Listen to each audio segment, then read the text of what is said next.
Good morning, everyone. Today is Wednesday, June the 10th. It is 10:02 a.m. This is a regular meeting of the Presidio County Commissioners Court. We're at the courthouse in Marfa, Texas. If I'm calling the meeting to order and I'm asking for a quorum check, please. Present. Commissioner Here. Here. Here. Here.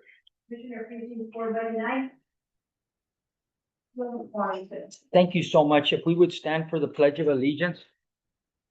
I pledge allegiance to the flag of the United States of America and to the republic for which it stands, one nation, under God, indivisible, with liberty and justice for all. All right, so I'll open it up for good morning. I'm here for one of the sheriff's. I am. Well, it's because usually when he usually when he comes here, he comes to serve me with something. So I'm glad. So well, welcome. So this is the portion of public comments. Does anyone have any public comments? Anyone physically in the courtroom? Anyone online have public comments? I'll move on to our routine agenda items, and the first is the discussion and to take action to approve any budget amendments and or any line item transfers.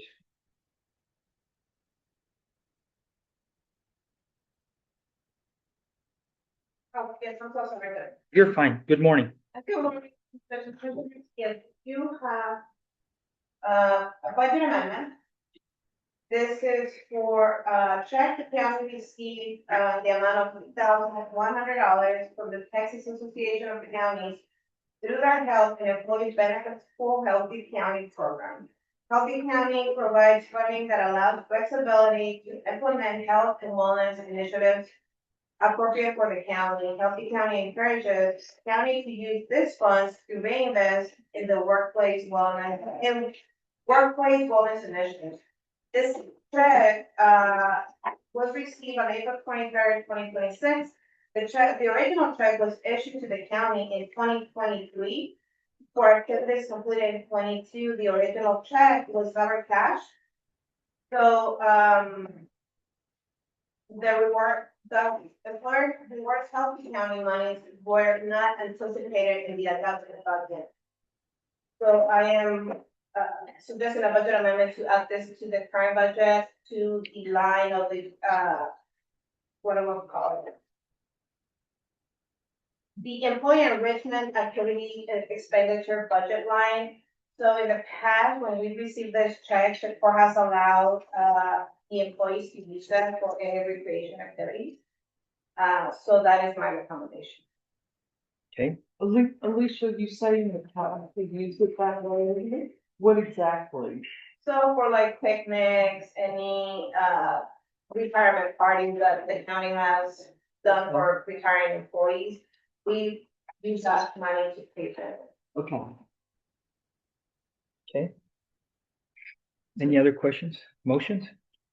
I'll move that the Presidio County Commissioners Court confirm the county auditor's certification of unanticipated revenue in the amount of $2,100 and increase the fiscal year 2026 miscellaneous revenue budget line and the employee enrichment expenditure budget in the same amounts in accordance to the attached budget amendment form. I second that. Motion and second. All in favor? Aye. Any line item transfers? No, sir. Very good. We'll have it by time. The next one is yours as well. Discussion and take action to approve the auditor's monthly report. Yes, so I am so sorry, just barely getting caught up on all my things that I need to do, but I did email you this morning the April and May auditor's report, and it's also on the drive.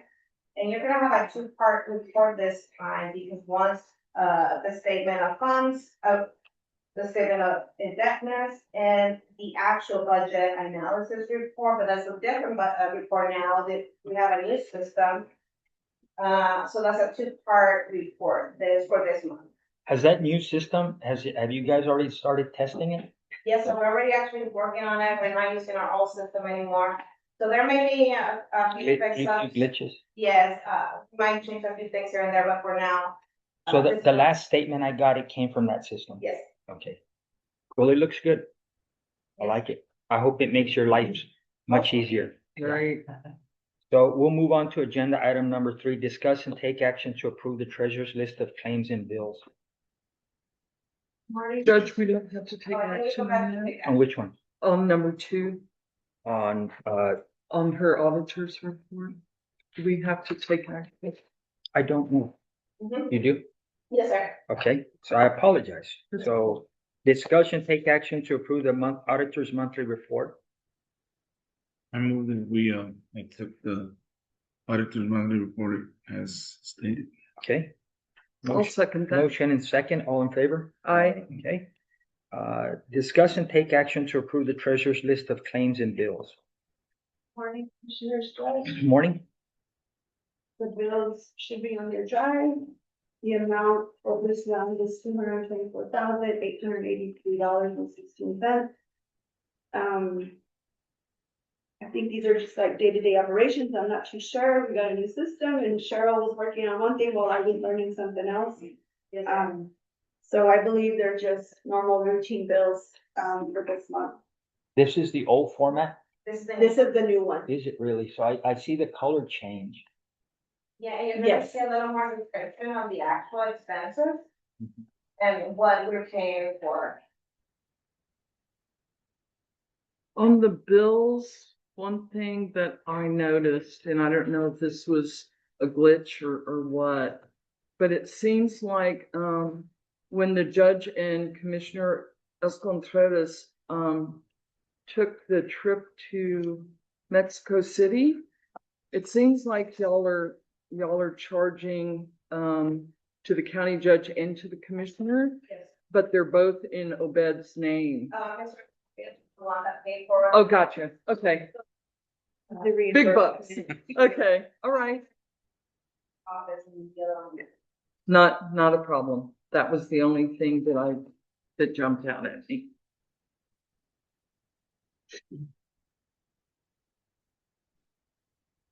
It's a great trip. Hopefully it's successful. I hope so too. Yeah. Now this is a sidebar, but the ambassador to the US ambassador to Mexico is gonna be in San Antonio with the NADVAC. Nice, He's their keynote speaker, nice. and he'll be another one that'll be good to know. Tomorrow? No, he'll be there, I think it's August or September. So, okay, sorry about that, I got distracted. Okay. Agenda item number 3. I move that we approve the treasurer's lists of claims and bills as presented. And I have a second from Commissioner Hernandez, all in favor? Aye. Thank you so much. Agenda item number 4, discuss and take action to approve the treasurer's monthly report. That, is also in your drive, and that one does have for the month of April only.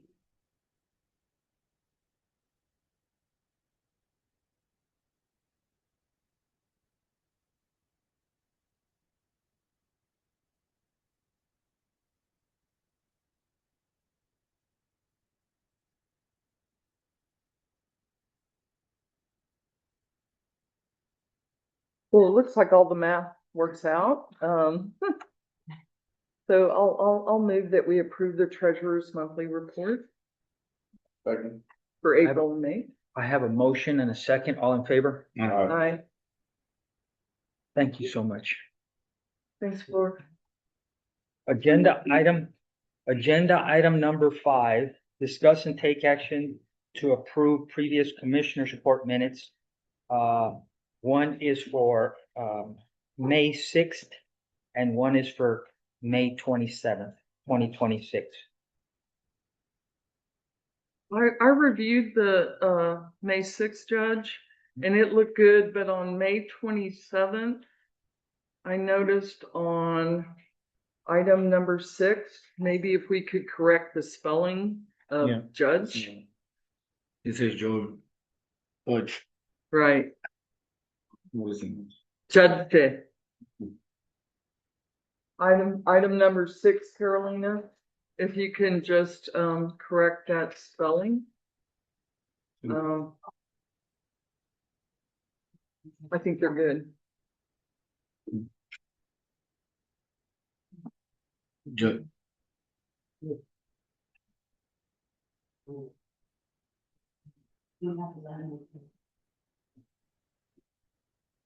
Okay, so I think I kind of heard a motion, which is to approve and just do language change. Yeah, sorry.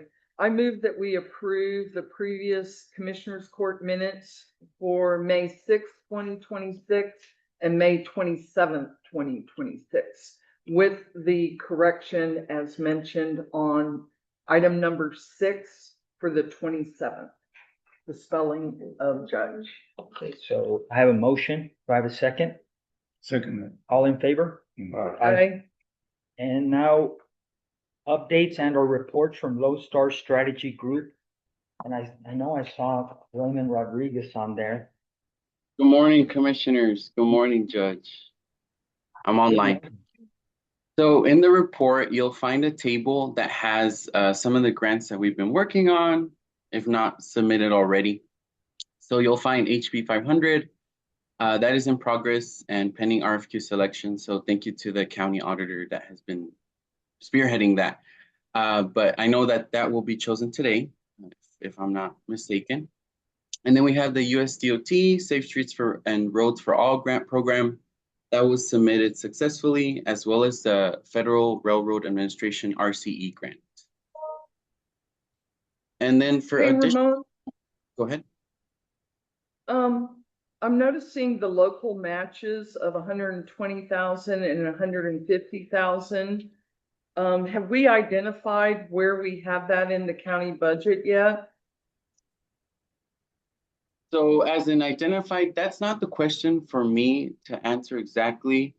But the way that it's structured is basically layered out for example, once awarded, because we're not awarded. I think last time one of the questions was posed that could the cities help out with such match? And these programs are made out to where they're layered.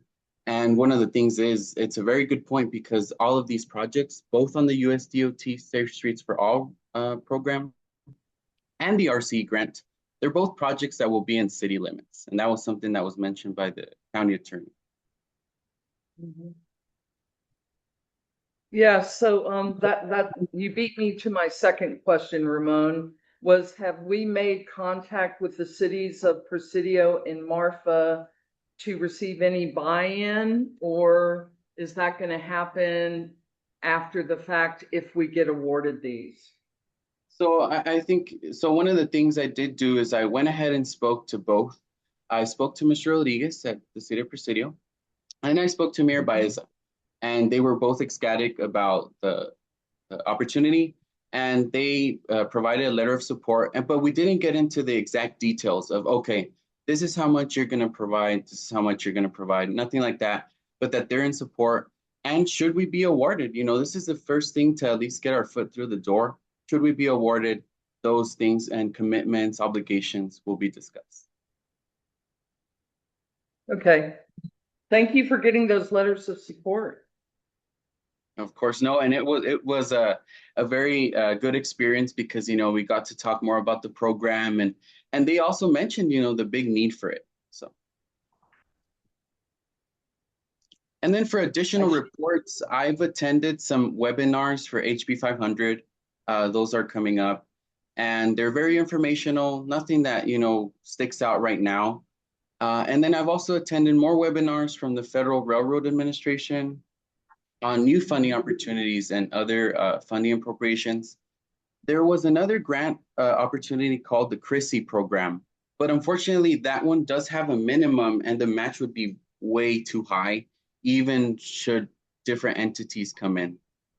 And then another update is that I was able to set up a meeting for Judge Portillo with LOI, which is the engineering firm in El Paso that have had really good success with TxDOT EAC designations.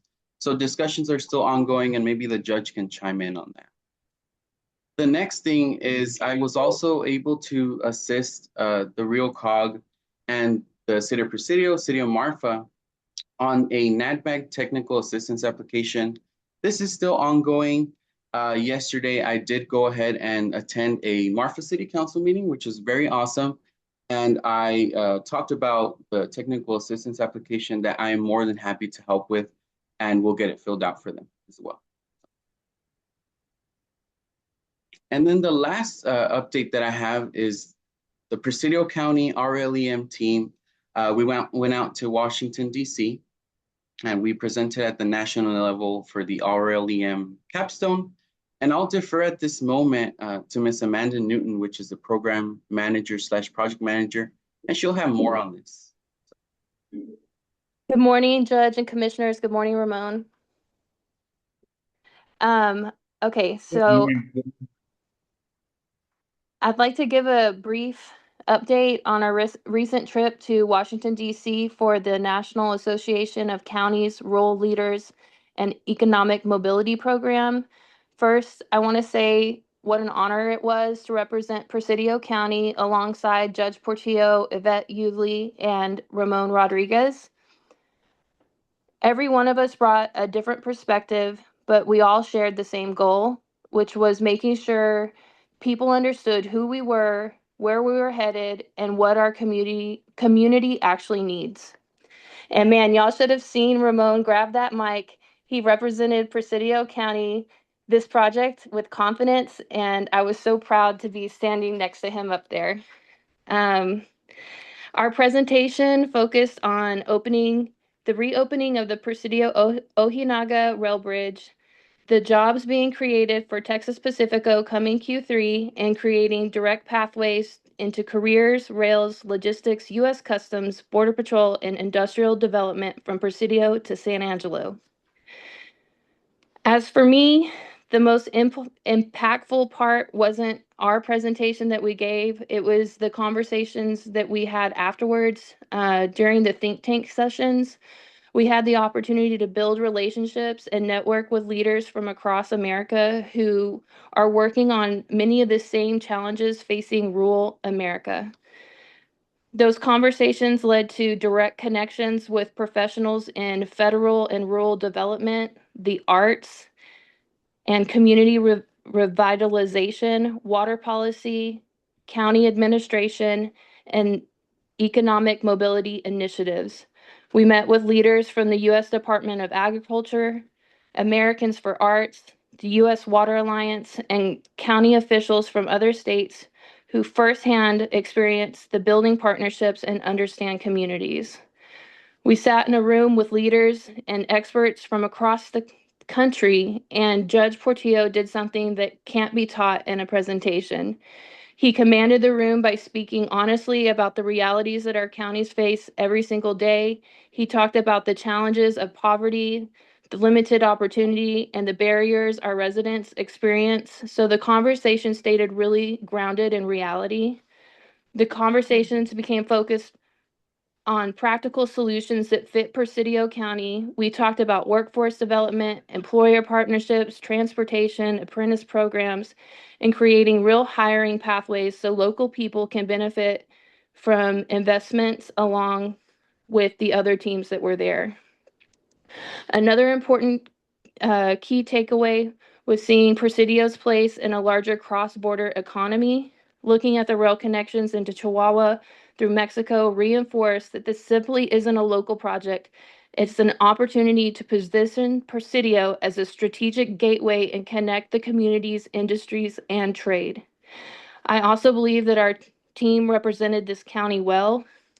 The relationships built in Washington were valuable, and on a completely unrelated note, whoever was in charge of the food in Washington deserves a raise. There's a tremendous amount of work ahead, but I came home encouraged because people are paying attention to Presidio County, encouraged because our story resonated with everyone there, and encouraged And I'm encouraged because there's a genuine interest in helping us build a lasting economic opportunity. And me personally, I left believing that our greatest investment isn't the rail or infrastructure alone, it's in our people. Thank you, Amanda. So yeah, our trip was great. And then I wanted to just check in if there's any other more questions on my report. I noticed Ramon, not on yours, but I noticed Maurice's on there, and I'm looking, do we have her on the agenda? Cari? Who? Marisa Quintanilla? Here. I know she's there, but is she, oh, hi, Marisa. Good morning, commissioners. Good morning, Judge. Yes, Judge, it's actually item number 16 in regard to the the grant for the memorandum that's of right. understanding. If you want, That is right. for me to be present or you got it, it's your call, sir. No, I would love for you to be there. I know you've been helping a lot on this NAD Bank and this, regional, solid waste. So I don't know, and I know you heard Ramon discuss it. Do you have anything you want to add? No, him and I tag team yesterday's meeting with City of Marfa, and very competent, Mr. Rodriguez. So whatever he needs from me, I'm going to be his assistant, and so he's taking the lead on both. And so not until he says, "Hey, review this," or "I need that," or "help out with this," I'll jump in. But obviously, the COG is here to support both jurisdictions and the county as well, to make sure that we get this off the ground. Yeah, so it was great that we were able to tag team yesterday's meeting, and I think we did that the same for City of Presidio, right, Ramon? I think it was. Not yet. Not yet. Okay, so To Marisa, our house, and we'll be tag teaming and all of that. So Yeah. we'll continue to get this done. Excellent. Thank you so much. So yes, I do want you to stick around, Marisa, please. Okay. And Okay. any other questions? Any questions for Lone Star? I know he brought up LOI. LOI is an engineering firm in El Paso. My eyes got this wide when I discovered that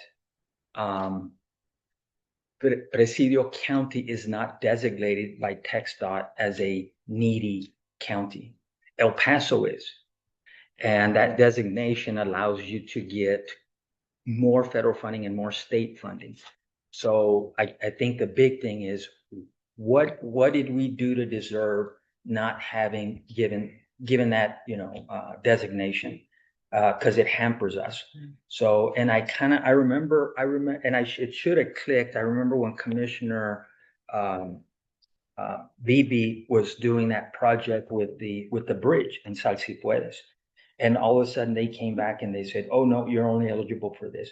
That's exactly what it was. That designation, they were treating us as if we were eligible. The reality is we weren't on their books. So that has to change. And if not, again, kind of like what Ramoncito was pointing out, these grants that we have difficulties with just even partial matches, let alone when they come in 50-50 or 75-25, we really struggle, or we throw our hands up and say we can't participate. So that's going to be a very important piece going forward as we continue to look for solutions to everything roads.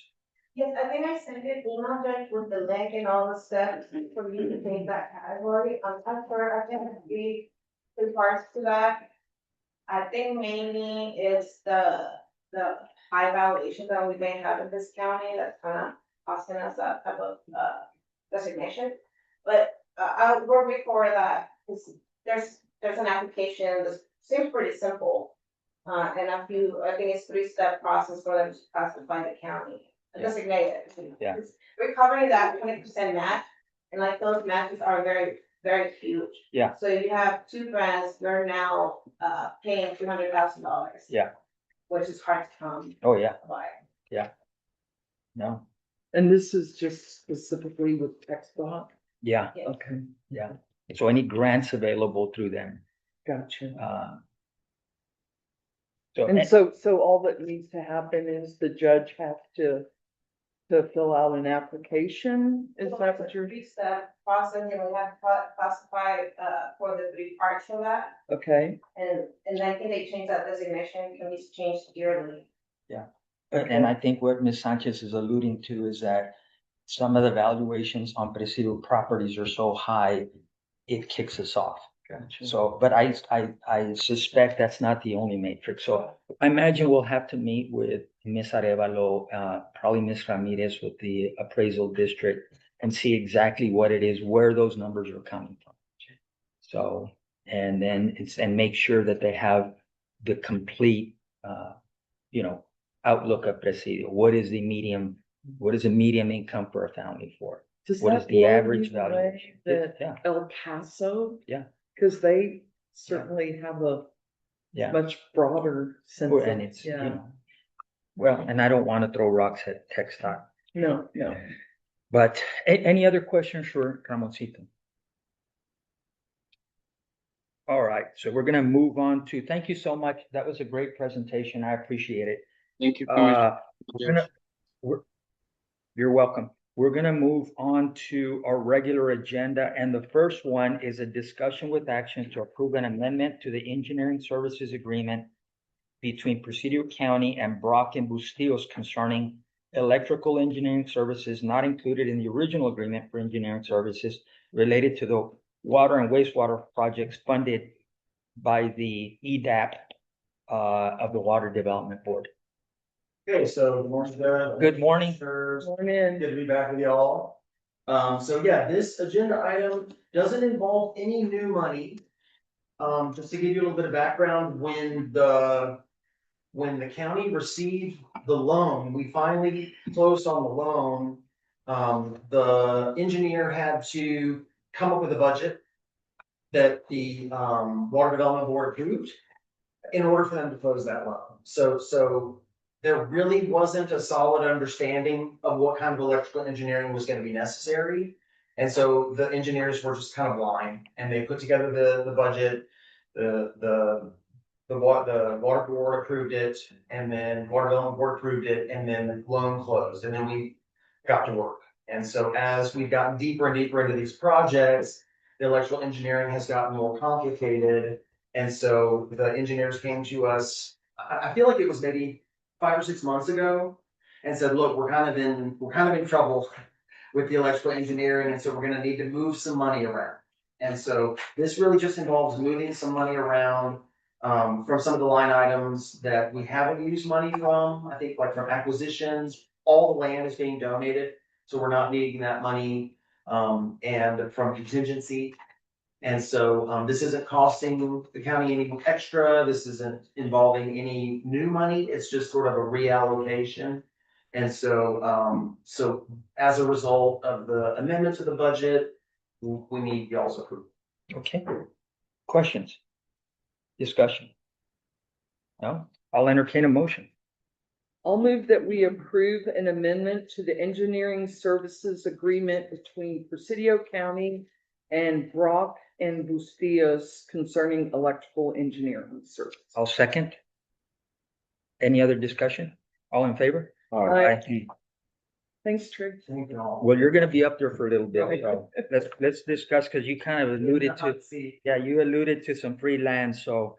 Agenda item number 8 is discussion with action to approve a special warranty deed for a parcel in Las Pampas to be donated by Johnny Wiseman of Hunter JRW Holdings LLC for a future water tower to serve the colonia of Las Pampas.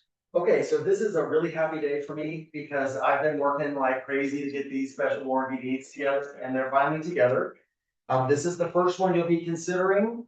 And as y'all may or may not know, JRW, Hunter JRW Holdings is the former Lily Ranch. Yeah. And so, this land is right next to the highway, and it's needed for the water tower. So the system is designed where the water that's coming out of that Punta de los Rios standpipe, there by the Lily Airport, that water is gonna be, piped up the side of the east side of the highway. And there are 3 properties that need to be acquired in order for that system to work.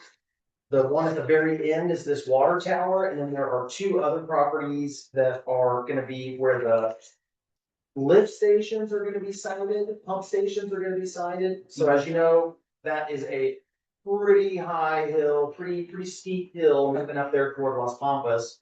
And so the way the system is designed is to take that water out of that standpipe and pump it uphill. And then once the water reaches this particular parcel, it'll be kept in a water tank that will then feed the Colonia by gravity. Trey, does that get both sides of the highway? No, just the It's one side. just on the east side of the highway. It's just the one side, but in discussions with the city of Presidio, Uh-huh. we're adding a couple of pipes under the highway. Okay, So that then when funding comes for construction or or design of that other side, then the pipes are there in the design. Perfect. There was some misunderstanding at the city of Presidio about what this funding can be used for, and really the confusion is very justified. It's called the Economically Distressed Areas Program, right. but the money can't be used for anything but residency. Right. And so they brought up a hotel, I guess, a hotel that's looking to get built there on the west side of the highway. And but that can't be served, it can be, the pipe can go by, it's such a, Yeah, such a silly Yeah. dance Yes. that you have to do. yes. The pipe can go by, but can't serve that hotel. The hotel has to pay to hook into the pipe. Isn't this what you've been dealing with throughout the EDAP process? Yes. It's got to 5 go years to of fun. specific, 5 yeah. years of fun. Yes. Forgot for contract for last, I have the items all has been the key. We haven't seen the deeds. Yeah, like you haven't sent me these for you. They're in the commissioners court. Yeah, not. Cause I log in my own Google, I always have to like log in separately. Oh, I'm sorry. Yeah. These were all prepared by Sherry Tipton. Okay, Yes, and she has okayed all of them.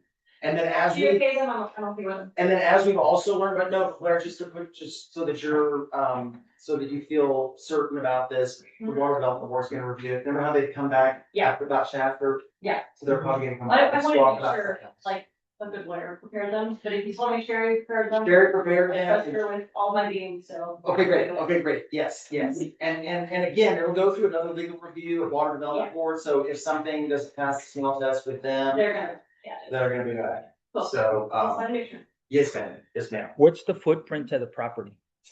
The footprint is about 100 feet in by 50 feet wide.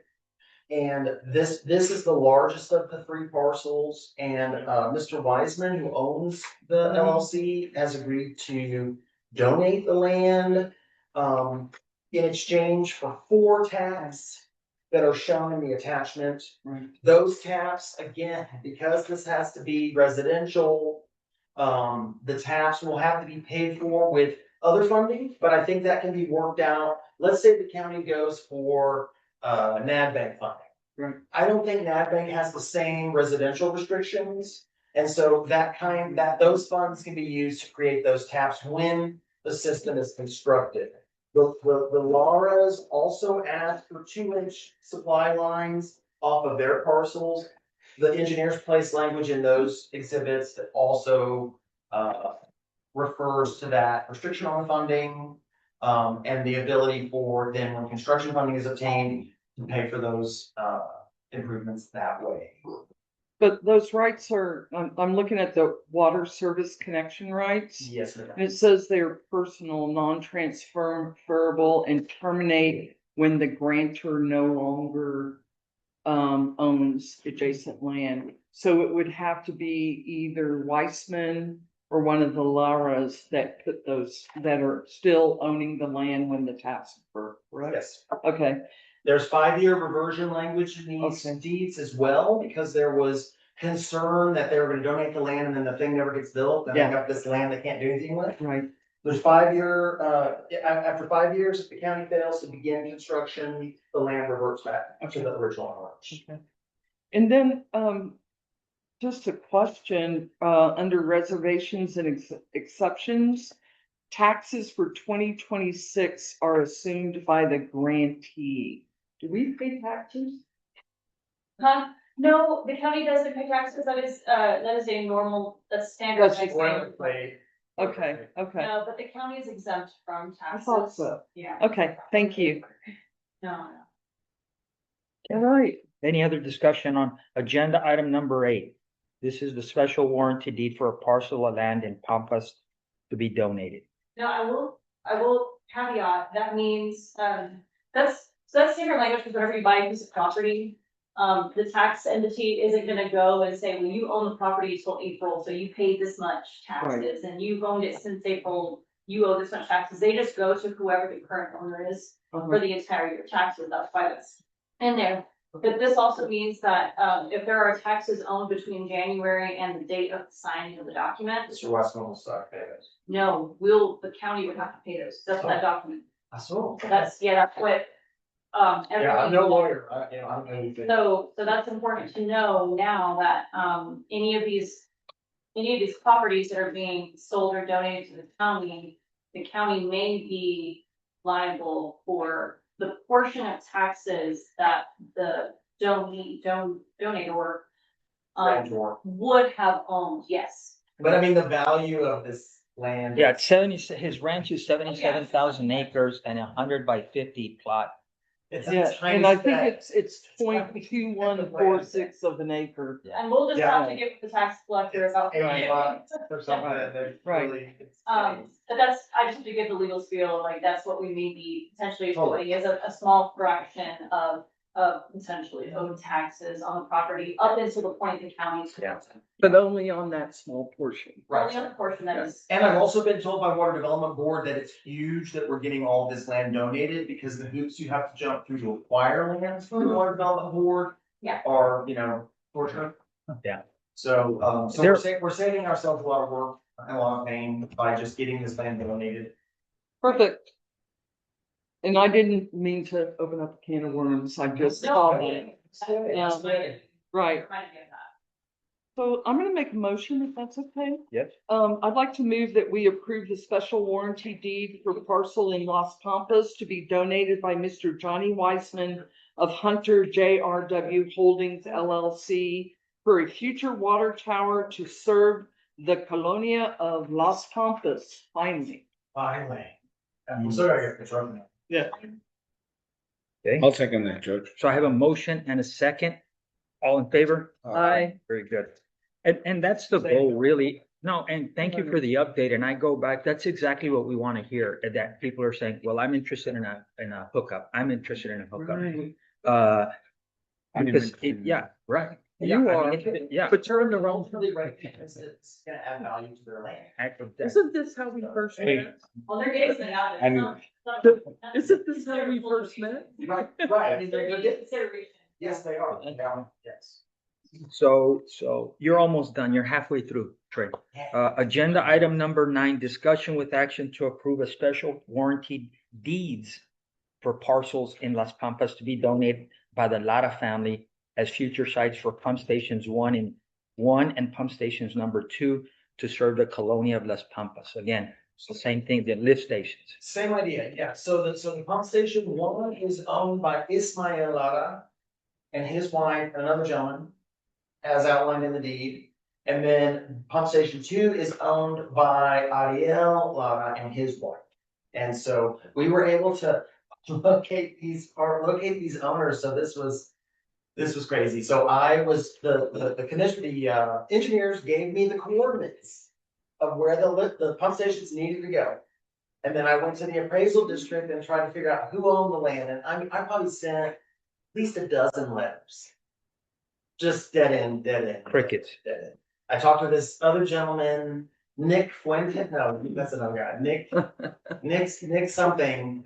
A gentleman who lives in El Paso, older gentleman, we talked multiple times on the phone until realized, oh, his property's on the west side. So finally I was having dinner with John Kennedy after my groundwater district meeting in Presidio. And I was like, John, can you help me? I don't know what I'm doing. I don't know how to figure out who owns this. So what John did was he went into that entire section, took all the available deeds, all the legal descriptions, everything, and fit it together like a jigsaw. And this is really something that the appraisal district should be doing. I mean, they could take different development corridors, they could take different areas, use part of their budget to just jigsaw it together, so we know who owns what. And so, at any rate, he located the owners, contacted them, they said, yep, we own it. He said, would you like to have a lift station, a pump station there? Yep, we'd love that. Would you like to donate the land? Yep, we'd love to do that. So the engineers then surveyed it, there was a lot of back and forth, and then we finally got the survey of each parcel. And then Sherry prepared the deeds that you're considering today. And so the Lottas just signed off on those deeds last Friday. And so, yeah, so now they're here for you to consider. Questions? Same contract basically, you know? Yes, yes, same idea. They're wanting 2-inch supply lines rather than taps on the line there in the highway right away. And the same 5-year reversion language. Yes, sir. Yeah. I move that we approve the special warranty deeds for parcels in Las Pampas to be donated by the Lotta family as future sites for Pump Station 1 and Pump Station 2 to serve the Colonia of Las Palmas. I'll second that, Judge. I have a motion and a second. All in favor? Aye. Thank you so very much. Thank you so much. So Judge, y'all will sign and notarize these, and then Carrie, do it just come by the prop or? Yeah. Cause I'm gonna have to mail the copy, I'm gonna mail the whole thing. So you recorded, I saw this, I know, I don't record him until they're fully signed, but I will keep a copy and give you the original. Okay. And then, just so I can have it as a placeholder, Totally. and then when you give it back to me, I give it to the clerk. Oh, this one's not been signed by the grant. They've not. I'm sorry. They've not. So do you wanna just? Okay, cool. I'm gonna send them self-addressed stamped envelopes to mail them back. Okay, So, but I'll just wait till I get them from you. okay. Okay, thank you. Thank you. Great. Last item, and I know Trey will get us spun up with how this has all worked and all the work that he's done to get us to here. Agenda item number 10, discussion with action to approve a contract between Presidio County and Trey Gerfers for grant administration services applicable to the USDA community-sponsored project grant obtained through Congressman Tony Gonzalez's office. Okay. So, Thank you for putting all those documents together too. oh my lord. Okay, so this thing came about, I kind of talked to Presidio about this last night, so people that were there last night, sorry if I'm carrying a repeat. But the grant writer recommended that I go to the congressman and get an earmark. How hard could it be? So I went to the congressman and I dealt with Jessica and Jalen out of the Fort Stockton office and put together all the documentation that needed to be compiled for presentation to the House Appropriations Committee. At that time, we had Congressman Gonzalez, of course, y'all know he's since retired or since stepped down. But he was on the Appropriations Committee, and that is very, very good. If you have a congressman on appropriation or congresswoman on appropriation, just go. So we were sort of taking advantage of that. He was all right with us, submitting this. The request was originally for almost $3 million. There was a lot of back and forth. I mean, a ton of back and forth. And, oh, we need this, oh, we need that. These documents are named wrong. They were also in the habit of calling 11 midnight at night. I guess appropriations meets super late. It goes way into the wee hours. And they don't know how to change document names. So I was, called on a lot to be doing that. So we get through the appropriations process and cricket. And so then one day I opened up the newspaper and there's an ad in there from Congressman Gonzalez announcing that he's gotten $1 million for the groundwater district. So I called Jessica and I said, hey, so where's my money? And she said, oh, well, you're gonna have to apply again. And it's a grant. And I said, okay, well, what does that mean? She's like, I don't know the answers to that. You'll have to talk to Dayla McInerney, who was out of the USDA office in Fort Stockton. So I got in touch with her, that took forever, you know, vacation, away, phone number doesn't work, all that. Finally got in touch with her, and I said, where's my money? How do I get it? Oh, well, I can't answer that question. I'm gonna need you to populate the RD apply. And so, and you'll remember, Judge, like Carrie and I kept bugging you for your driver's license and all this stuff just to get RD apply set up. So then we got RD apply set up, and I was trying to upload documents. Well, you have to go in with ID.gov, and then you have to have a code. And so Carrie had to be at her desk for the phone to ring to receive the code so that I could get in. And, you know, sometimes Carrie's at training, sometimes, you know, Carrie's in Presidio for meetings. So if I needed, or at night when I get some of my best work done, no code, can't do it. So that took about a year to get that all set up. And then she was finally able to tell me, oh yeah, you can't use this money for the match, because the original idea was to use it to cover the loan from Water Development Board. Yeah. And so, and I was like, okay, well, what can I use it for? She was like, well, you're gonna have to apply for a grant from USDA for $1 million, and you can use it for construction. So then they needed more documents and more things. And so then Dayla took the Trump Act in February of last year. And so she handed me off to this woman named Kendra Burson, who's now taken on all of Dayla's projects. She's based in Amarillo, poor thing. And so she and I have been meeting, and she's like, I want this, I need that. And then she said, okay, well, we're gonna let y'all use this for the soft calls. So you can reimburse yourselves for all the engineering, all the things that you paid for, and then you'll free up money from the Texas Development Board for construction. And then she comes back and says, oh, no, we're not gonna do that. It's construction now. So now what I need is a preliminary engineering report, the environmental report. You're gonna have to redo your whole engineering services contract in the federal form. And I know, are y'all falling asleep yet? I can record this for when y'all have insomnia. Anyway, so in the end, now they're gonna give us the money for construction. I just have a few more flaming hoops that I have to jump through. But as we were talking, I said, look, you know, Kendra, this is a lot of work. And I've been paid about $0. I've been working on this since 2022. Is there any way that we can get funding, part of this $1 million, to pay me? And her first response was, what for? And I said, look, you know, I mean, like sitting here with you right now for the last hour. So anyway, it took a little convincing, but finally she said, okay, you can charge 5% of the grant to pay yourself. We'll call it a grant administration thing. But you have to get the commissioners to agree to it. And so that's why I'm here. And so it's 50,000 whole dollars for 4 years plus of work.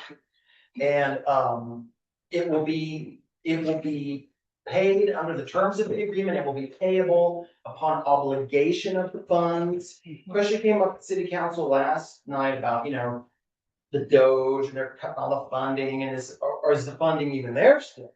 And I said, yeah, the funding is there. It's been allocated.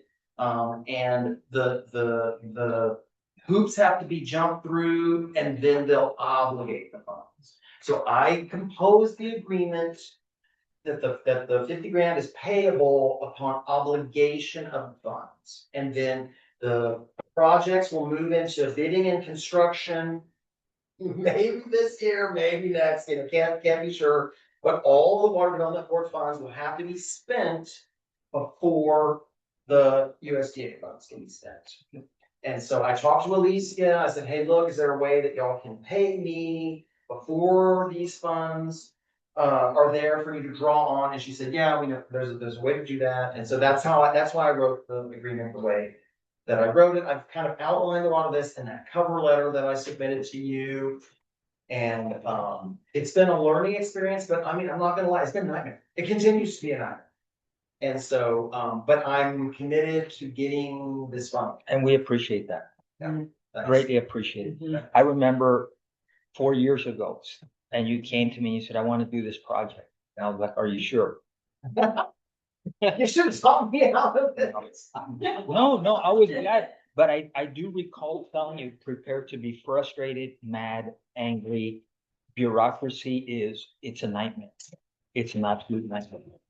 I have one question, and this is like a question really for you. Yes, ma'am. Is there any way the grant funds will be obligated, after September 30th, 2026? Is there a possibility that it will take longer for the obligation? I guess, That's the termination. There's a possibility, Okay. but I mean, if they're not obligated by then, I mean, I'm done. It's Well, pretty much the it. reason I ask is because that's when the term of this agreement ends, and so if for whatever reason the obligation came in October, the next month, then we would need to redo this agreement. We can just redo the agreement. I mean, I put it there for fiscal year. Yeah. And That was my only caveat, is I know how long, water grants take. yeah, Um, she has told me that, you know, if we can get these last things done, that the funds will be obligated. And I told her that, I was like, A, are the funds still there, or have they been cut and they're going toward the ballroom or something? And she said, no, they're there. I said, okay, because if they're not there, I'm walking away. I've told her I'm walking away about, I don't know, countless times.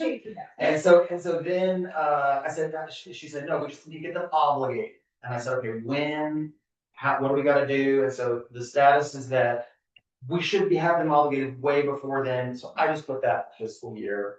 I'm happy with keeping that date, and then if we need to amend the agreement, we do. Okay, thank you for sending me your agreement to review.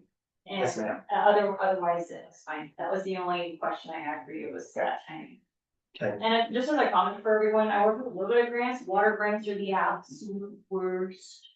There's I no- thankfully don't, and I will There's- refuse to. There's no sense of urgency. There's no, I mean, we've got, some last environmental assessment bits because of this archaeological survey I had to get in Shafer, and the guy's going on vacation.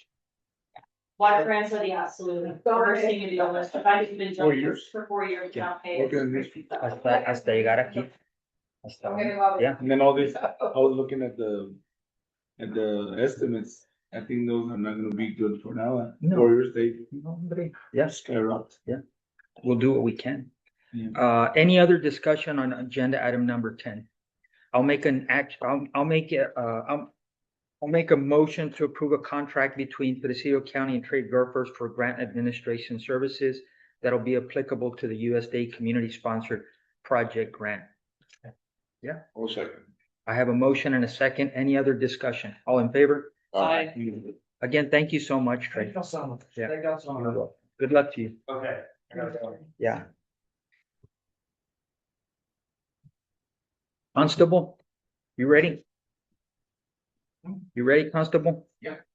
Agenda item number 11, discussion only regarding the Presidio County Sheriff's Office participation in the 287G program and execution of a memorandum of agreement with U.S. Immigration and Customs Enforcement pursuant to Senate Bill 8. Discussion only. Yes, so this is discussion only, just to basically, be transparent with the court Okay. and, judge and everybody Okay. as to a mandated, program that the sheriff's office is gonna participate in. Okay. Under, Senate Bill 8. Okay. Okay. Good morning, Commissioners, Judge. So here, I'm just here to, present the program that the sheriff's office can, partake in. This is gonna fall under for our jailers. And so this is gonna be the 287G program, which is just giving our jailers the authority to serve warrants only. So there's only gonna be 4 jailers, so it's gonna be one jailer in each shift that will be taking this responsibility on. And so what this does is just puts us in compliance with the state and makes our compliance also with ICE. Okay. So in a nutshell, if through you intake a prisoner and when you guys run him through the database and he comes back with a federal warrant that's issued through the Department of Justice, ICE, whoever has a retainer on him, I know that's not the word. Then you guys you will serve the warrant Yes. and you'll notify the appropriate agency that we have him here. Yes, and so most of these is, what this one puts in compliance is with ICE, basically. So this will just make that with the federal government, that we will be serving their warrants. And so that'll just be through the jail. That's only jailers only. It's not gonna be deputies or anything like that. Yeah. So this is basically, the program that's gonna put us in compliance with the Senate bill. This is coming Yeah. down. It needs to be done by December first. Okay, and I would assume you guys are already doing it. I would assume, This moment right now, we don't have a memorandum of understanding, so that's what this is. Okay.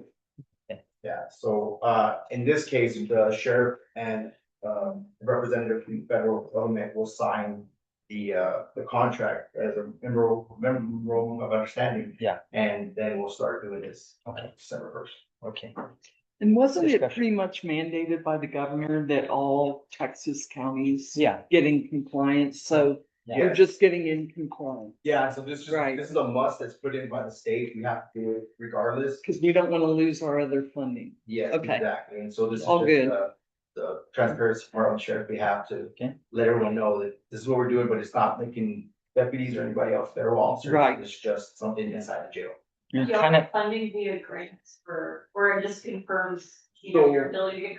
Stonewater, Stone Garden. Lone So Star. this one will actually come out of Senate Bill 8. So Senate Bill 8 will be what the state had issued, so that for our population, we'll be receiving about, it's estimated by Sean by $80,000. Okay, I am so glad you put it up, because when I was reading it, I was like, well, we're agreeing to do things for the government's not gonna pay us for it, so I was wondering about where the road, that. Yeah, so the federal government is not gonna take over any of the costs, which is overtime, transportation, anything like that. But the state is gonna cover those costs. Got it, okay. So that was gonna be my really comment for the county on the legalities of this agreement, was basically that the county takes on all of the costs, really. But now that makes more sense. Yes. That the cost won't be covered under this agreement, it'll be covered under a grant the state issues pursuant to this agreement. Yes. Okay. So once we get all this going, and then the next step will be getting for the Senate Bill 8 grant. Okay, And then that will cover for the cost for the transportation, but anything that the federal government would require. As far, and, I believe that each jailer is gonna have to require 8 hours, but it's all gonna be virtual. So basically, we're doing kind of for our population and size of our county and what we have available, we're doing like kind of the minimum just to put us in compliance with, Senate Bill 8. I do have a couple of questions. It mentions on here that the government may issue travel orders to the LEA officers, to our officers that are under this agreement. But this is just, if it's just for jailers, you see that happening? Like travel orders? I don't, I think that's just part of their requirement, but from my understanding is that for our small, county and jail, as well as the surrounding counties that are participating, it's not really gonna get to that extent. I mean, basically, all we're gonna be doing is mostly in-house, maybe a transportation close by. Uh-huh. Yeah, just because of how small we are and how shorthanded we are as well. Okay, that was my, I think that was a concern with Mark that I would have sent to the county, is the government can issue travel orders to our employees. And then the county still remains responsible for paying like their salaries and stuff, even if they're on a government or a federal government order. Yeah. And then my other question is, there's this whole section about interpretation services, which I know is obviously a big deal out here, because most of the aliens that this is gonna cover, probably will not speak English. So it requires qualified interpreters or companies. Do we already, like, does the jail already have a contract with qualified? Interpreters, Interpreters. so right now, I don't believe we do have a contract with, certified interpreters, but most of our jailers are all, either taking a course in Spanish or, you know, they're all required by, Trey knows German. Yeah. Trey knows German. Perfect. And he's We got two covered. So this is going to require that we have a qualified, someone who's certified as an interpreter. And I don't know if it's gonna add additional cost, but that would just be my other comment to y'all, is just to make sure that Yeah. you take that into Sure. consideration. Yeah, and I'm sure Probably pretty sure Shauna and Sheriff have looked that part over, is that to Yeah. what we're gonna get in that. Yeah. Yeah, and I believe that's all Yeah. coming up in the next. I'll tell you who's an expert in that, and that's Border Patrol. And the same thing, I would say 99.5% of all activity generated in Presidio County is gonna be, they're either English or Spanish speakers. That 0.5, you're gonna call a Border Patrol buddy and say, dude, do you guys have somebody that speaks Mahi Mahi? I don't know. Yeah. And yeah, he's called this 1-800 number and will interpret. So I'm sure there'll be a fix for it. Well, I know in our region as well, when it comes to interpretation and interpreter, we do have organizations available, just like as, you know, in the courts, district court, and we're able to quote somebody, yeah, court interpreter. So maybe there's something we can. Yeah. Well, and it also says that, the qualified interpreter may include ELA personnel, so whichever personnel that y'all have, is, trained on the ICE training, if they want to, or if y'all want them to, could also Yeah. become a qualified interpreter. and that I would haven't be- looked at the exact training for the 8 hours, but that'll be something that I'll check back on with Shauna, maybe we look back and see if that's part of the curriculum that's gonna be investigated. I And think if not, we would. it would be separate, Yeah, if not, but we'll- it might be easy to have, easier rather than having like a contractor or something, if you've already got a jailer that is fluent Spanish, just like take it.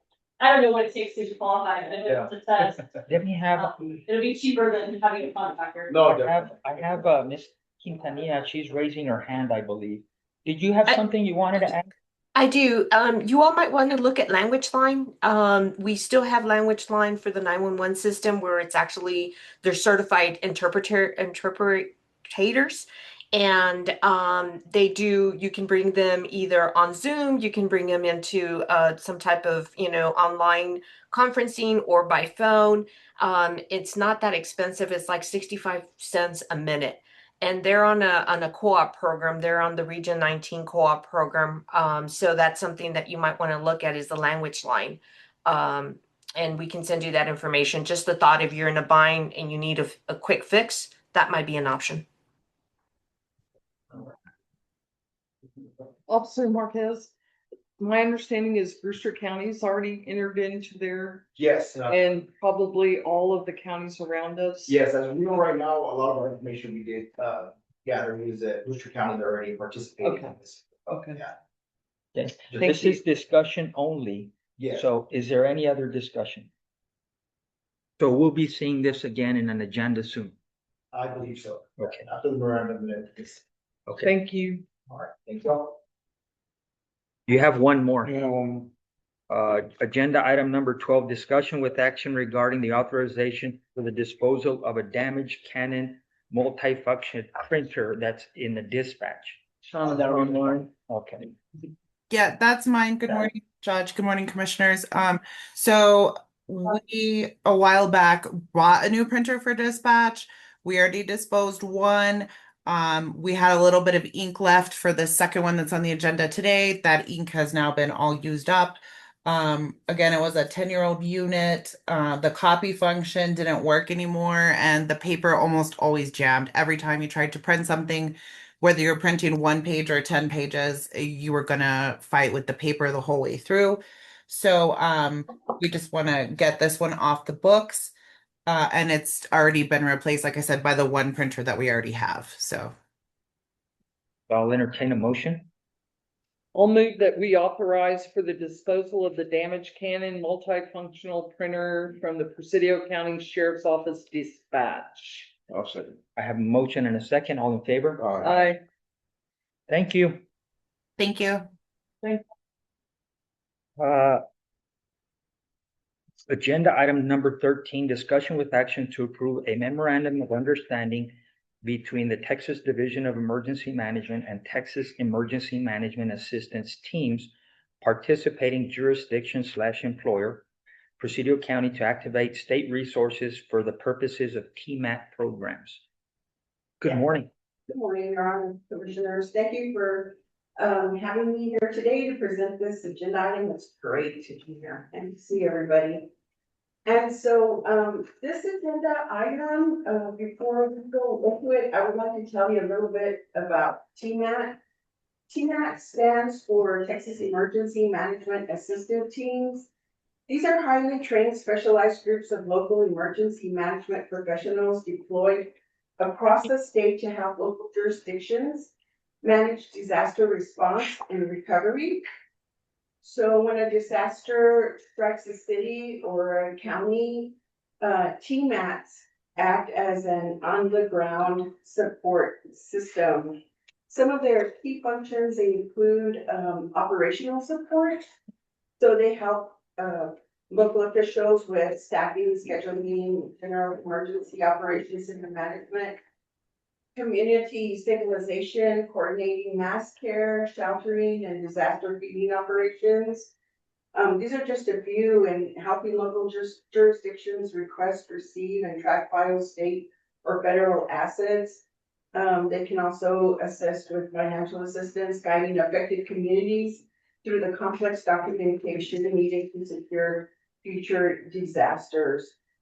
And so, TMAT, we also have virtual Erica Cordero, who is our regional coordinator for the Incident Support Task Force there in El Paso. And so here, if you look at the memorandum of understanding, there under TMAT program, it tells you the different programs that are under TMAT: Incident Support Task Force, Public Works Response Team, Texas A&M Task Force, State of Texas Incident Management Team, and Texas Interstate Fire Mutual Aid Systems. So when a jurisdiction wants to participate and you have members that want to be part of the TMAT, you would have this memorandum of understanding, which would be good for 5 years. It would be valid for 5 years. And those members are put on a team if they wish to be on a team. And when there's a disaster, then they are called upon. And if they're able to respond, then they're deployed. So if someone's on a team and they are called to respond to a disaster, they're not completely obligated. If for some reason they cannot go on deployment, they have the option of staying back. Did you want to add anything to that, Erica, or explain something a little bit more clear? Yeah, of course. Hi, good morning, everyone. My name is Erica Cordero. Like Cinderella said, I am the Incident Support Task Force Coordinator. TDM is currently the lead jurisdiction that is rolling out this MOU. Like Cinderella mentioned, this MOU is for several different teams: the Incident Support Task Force, Incident Management Team, TIFMIS, PWER, and Texas Task Force 1, 2, and 3.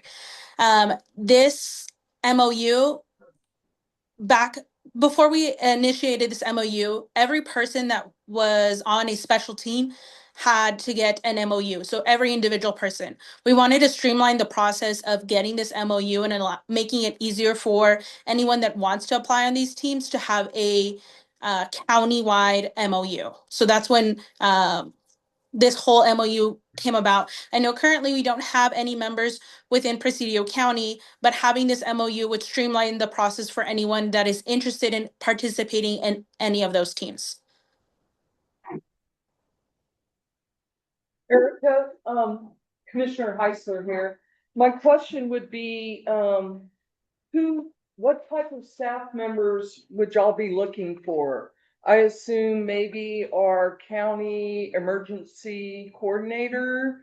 Would it be our sheriff's officers? Firemen. But the county doesn't have fire.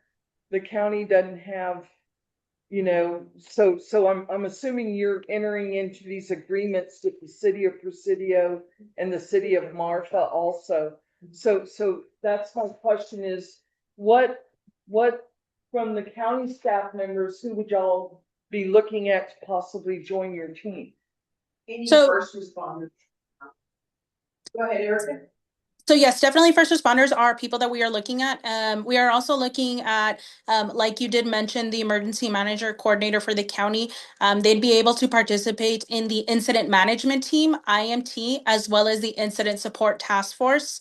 Something that tends to get overlooked is people within accounting that have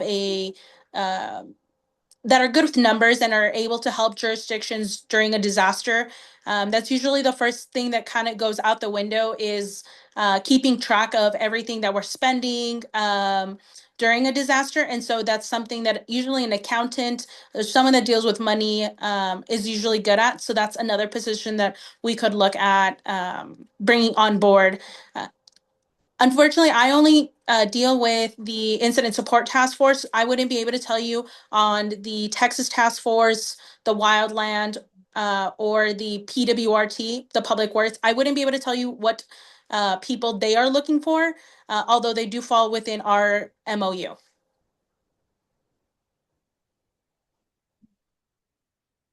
So we would basically, if we entered into this right now, and I would really like to have a little time to review this closer if there's time available. I'd also like our attorney to review this because we tend to want Blair to look at everything.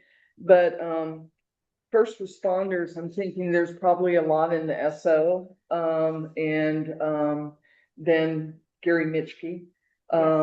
And do y'all train people to help you? Because I know y'all call me a lot when Gary's gone, and I'm happy to do that. But, you know, are you looking for just people in the role? Or are you looking for, because I noticed you stated, or it was just stated about an accountant, and I don't know that our auditor would be able to do that. Yes, so they are trained Okay. by TDM. Yeah, I'll point out that we already participate with all of these. TDM, TEEX, all our firemen go to TEEX training. Right. They go to Bryan College Station, they set them up in a bed, they have grant programs. I think all this really is just a shotgun effect of saying, as long as you're a Presidio County resident and Presidio County is participating, if you want to sign up for a class or you want to help us, or in a case of an emergency, we would allow you to come on and help us respond. And Judge, I did know that because I asked Cinderella, but I do know that our county attorney hasn't reviewed it. So, yeah. Okay. So would it be okay to bring it to the next meeting? I'm not saying this doesn't mean I don't support it. I just would like to do a little homework on it. Right, yes, and as far as pay and reimbursement flow, we can provide you more information on that too, as far as key members. Oh, So okay. for future. Okay. Is this something that the county pays for? It's a combination, looks like it's a combination. So the TMAT members remain on the payroll of their home local government agency. But since TMAT is a mutual aid network, made up of existing local emergency management professionals, and municipal employees, the financial structure relies strictly on strict state reimbursement processes. So we would pay So there first is a and then. process, and they will reimburse. Yeah. Yes. I mean, what are y'all's feelings? I'd know about like it. to review it a When it little. comes to money, that's when we start Mhm. asking all these questions. Yeah. Right, Because we don't have budget for all this. And right. by the time we get reimbursed, then, Say, yeah, that's why I asked. Yeah. Right. So do we have a budget for this? so That's why, because they're gonna want the money, and then we have to build, and if it takes like 4 years, like, yeah, it's gonna. no, We're gonna be buying. yeah, I'm kind of thinking probably the last one that everybody knows is what happened in Kerrville. Yes. And there was fire departments from all across the state, probably, yeah, that came. And there was, because it was declared an emergency, there is a mechanism to get reimbursed. And it's a combination of state funds and federal funds. And all this is that mechanism. That's why she alludes to the accounting, because you need to start tracking hours, pay, even equipment. If say you push a motor grader out there and you start pushing dirt or your backhoe or something, there's a fixed cost for, I think, the last time I looked, it was the fixed cost for a operator of a bucket with the equipment was like $250 an hour. But you have to track it and the number of hours, and then it's submitted and then it's reimbursed. So how long it takes, well, it could take long. I don't think it would take that long. Especially if an emergency is declared. But I'm up to anything. I'm ready to prove this if you guys are ready. Like I said, I think we're already working with all these entities. If you would like more time, I understand completely. would, So I won't And I resist. would like the, Okay. I'm gonna talk about budget, if we're gonna have to pay upfront, we don't have a budget for that, so we'll have to Right. figure out how we're moving money around if it has to start now. Yeah. And just kinda work on that end, on what means, Right. kind of figuring out the budget part. Is the payment only if and when an employee decides to become a member, or is it from the beginning of the contract? I'm trying to. When they're deployed. Only if they point. Okay. Deployed. So I think what will be good is, at the next meeting, I'll have time to review this Right. better. Right now, I'm trying to scan it like really fast. Yeah. And then Alicia can have time to do a budget line item I in the think that'd be budget. good. At the same time, at one meeting, we can, enter into this at the same time as we create a budget for it. If we enter into this and we don't have a budget for it, then we're kind of putting ourselves in a weird situation. And I think it's that's something you could do. You could create a budget for it. But I'll go back to, and this is not a good example, but like COVID, we had employees working. And actually these employees that they're referring to, they already work for us.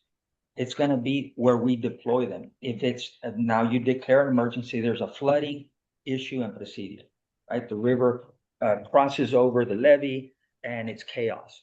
Our people are already there. Our people are already working. The state of Texas declares an emergency. We can go back to the state of Texas if we have the right documentation and say, it was an emergency, we declared an emergency, and we'd like to be reimbursed. And these were our expenses. We had to deploy this, but, yeah. Yeah, so I mean, I guess my point is that we're already paying. We're already paying them. I mean, we could do a budget if you guys want to and have a little nest egg there. I think the only question is, let's say they're working, they're getting input for that, it just, on our times, we would have to categorize them as assignment, whatever. Yes. And then we won't have the money to pay them from that exact budget. But that's an solution, I just have to go over that. Yeah, I'm good. I'm good with it. If you guys want to take it, I'm good. yeah, I'd like to make a motion that we, table the approval of the memorandum of understanding between Texas Division of Emergency Management and TEMAT's participating jurisdiction employer until the next Commissioners Court meeting. And that's in 2 weeks. That's in 2 weeks. Yes. Is that okay? Yes. Okay. All right. Judge and Commissioners, may I say something? Yes. So I do want to point out that there are certain areas that the way they have it is that the county is not paying for it directly. They will have the employee submit, pay for everything up front, and then the employee then seeks reimbursement from the state. So then from the local jurisdiction, so Presidio County. Presidio County would then present to TDM that these are the expenses of the employee. TDM then reimburses you. And I will say that since the flooding in Kerrville, the reimbursements have gone a lot quicker. I don't have an exact timeline, but I know it used to take several months. Now it's way shorter than that. But then once the city receives, or city or county receives the funds, they could just pay the employee through that. If you guys wanted to do that, all of this is would have to be outlined in a employee. I can't remember the word. Yes, a policy. I'm sorry. Yeah, a policy stating that this is how, if you guys want to deploy, either the county can upfront the pay for it, or the employee will have to seek reimbursement for it, and then they would get paid once the county gets paid through TDM. And I have a question. Oh, no, let me hear it from first. Judge, Commissioners, can y'all hear me? This is Gary Yeah. Mitchell.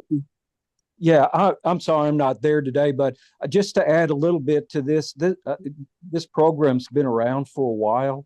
And to tell you the truth, I think Presidio County would be more of a recipient than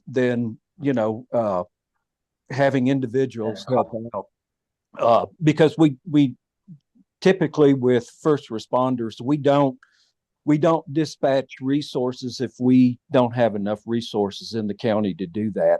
That's not to say that circumstances would come up where we could possibly do that, whether it's fire or if we have trained county employees who are able to sit down and we've had this in the past. We've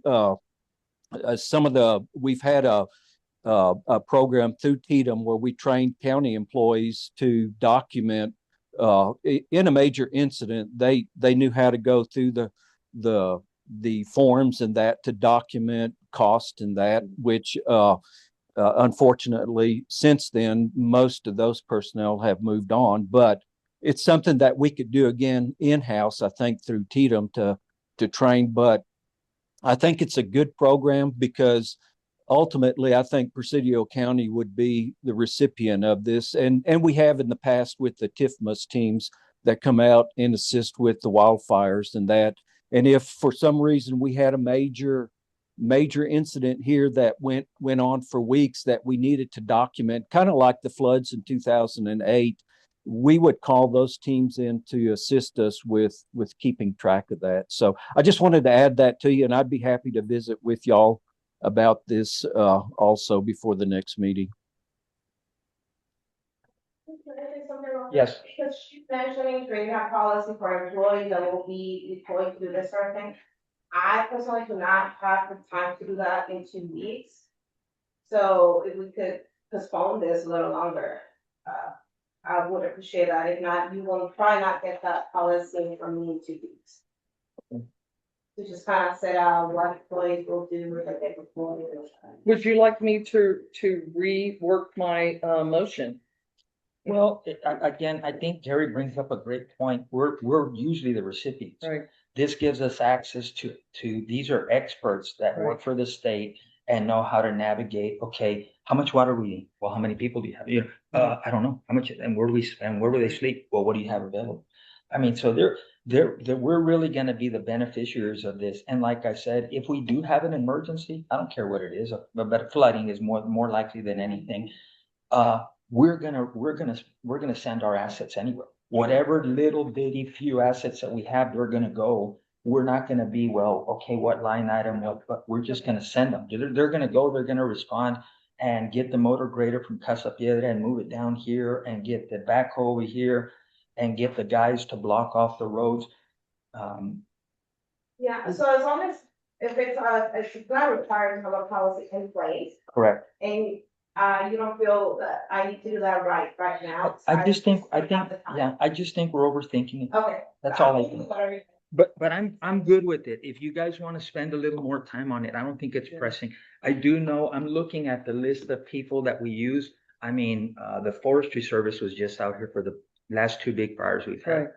So again, we haven't had to pay anything. They just show up. So, and I know our firemen were there. This is just, I would think in those instances where you have a catastrophic emergency and it's going to go, again, going back to what Gary's saying, it's going to go on for an extended period of time. Maybe there's going to be a mechanism for us to go get reimbursed from the state for the assets and all the monies that we've spent. Yeah.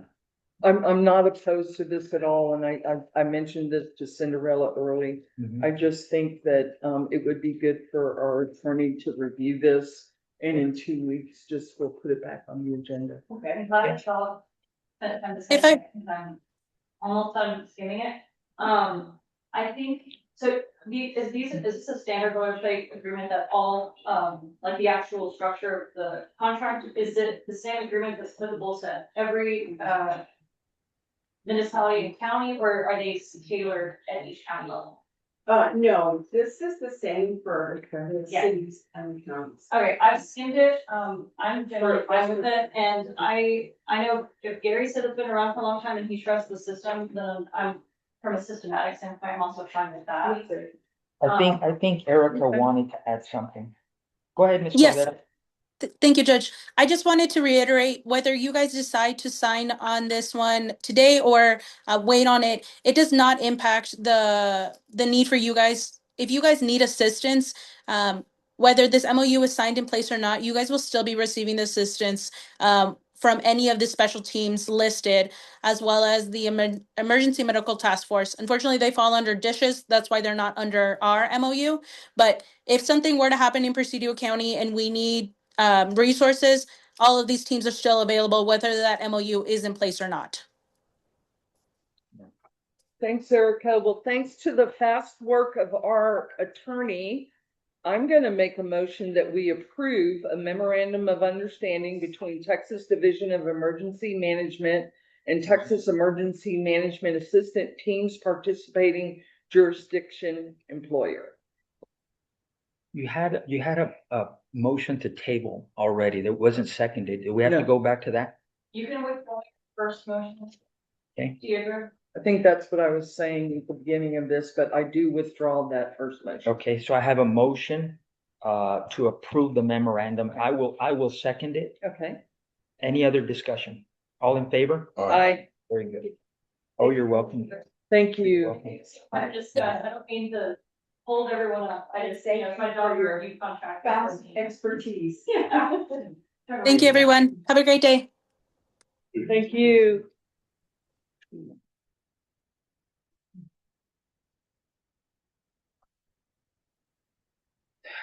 Agenda item number 14, discussion with action to approve the property coverage renewal with Texas Association of Counties for the coverage period of July 1st, 2026 to July 1st, 2027.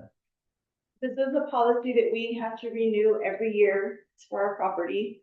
Of course, there's different deductibles for, depending on what borough it is. There is an increase, which we're gonna see an increase probably every year. This year it's $4,337. On top of what we've paid in the past. Mhm. Okay. Last year was, so it renews in July, every July 1st. Okay, So last year was 86,731. okay, This year went up to 91,068. okay. I have one quick question. This is for two, I guess. This is for buildings, vehicles. No, not vehicles. Okay, The automobile policy is that will renew. So in the past, there's policies that we have with TAG, for some reason, they've been scattered throughout the months in the year. I don't know why. I'm trying to get them for them to renew whatever can be renewed more or less at one time, which would be in November. So they gave us an extension on the vehicle policy to November, so I'll bring that one in probably August. and this This is is just, asset, coverage outline. property. Okay. Let's see, this is Fire. 13 and 14, right? Item number 14. There's a coverage outline and renewal policy. I think what Carrie did was she did the agenda item and then I think she just added the renewal policy in the next line. Okay. So what was the increase? By 4,337, And what's the total? 91. 91,000. Are we still paying for all this golf course stuff so we can go play? Yeah, well, yes, we No. still have to because it belongs It belongs to the county. Now, if we do ever go into contract with somebody, that can be part of that contract and we can take it off. But right now, I don't think there's anything saying that the person that is leasing from the county has to pay. So it's basically everything that the county owes. Yes. Yeah, that's what I'm looking, it says Yeah, total, it's all, Yeah, Total- it's very yeah. detailed. total covered value, $56 million. No, you're fine. Are we required to pay for the golf course insurance because They have their, property insurance? Okay, then we don't have to, we can take that off. Okay. We can't take that I out. would have given that, I have to do this. Yeah, the lease for the agreement that I drafted with the ballroom. No, not ballroom, the golf course. Was that they would be required to hold certain certificates with, property insurance as well as general liability insurance and compensation. Is that in that, is the support documentation in the contract? Like, do we have a copy of that? I think Yeah, I the contract, sent you Everything? the in that email? insurance coverage that they got. You did, okay. But I will double check on that if you'd like. It's been a long time. I remember seeing the certificates, Right. but it's been a long time, so I don't know what the coverages were. I don't really remember. I think I remember doing a $4 or $5 million aggregate coverage on general liability, but I don't recall. 2 and 1. I think it was, or 1 and 2. We dropped that down. I'll just because pull of- up the. Yeah.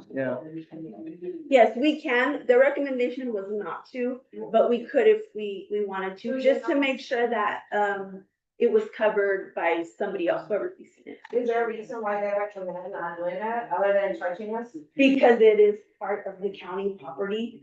But I wanna say, So if it was destroyed, it would be covered, but I think we're, listed as an additional insured, we should be listed as an additional insured. on their insurance. On their insurance.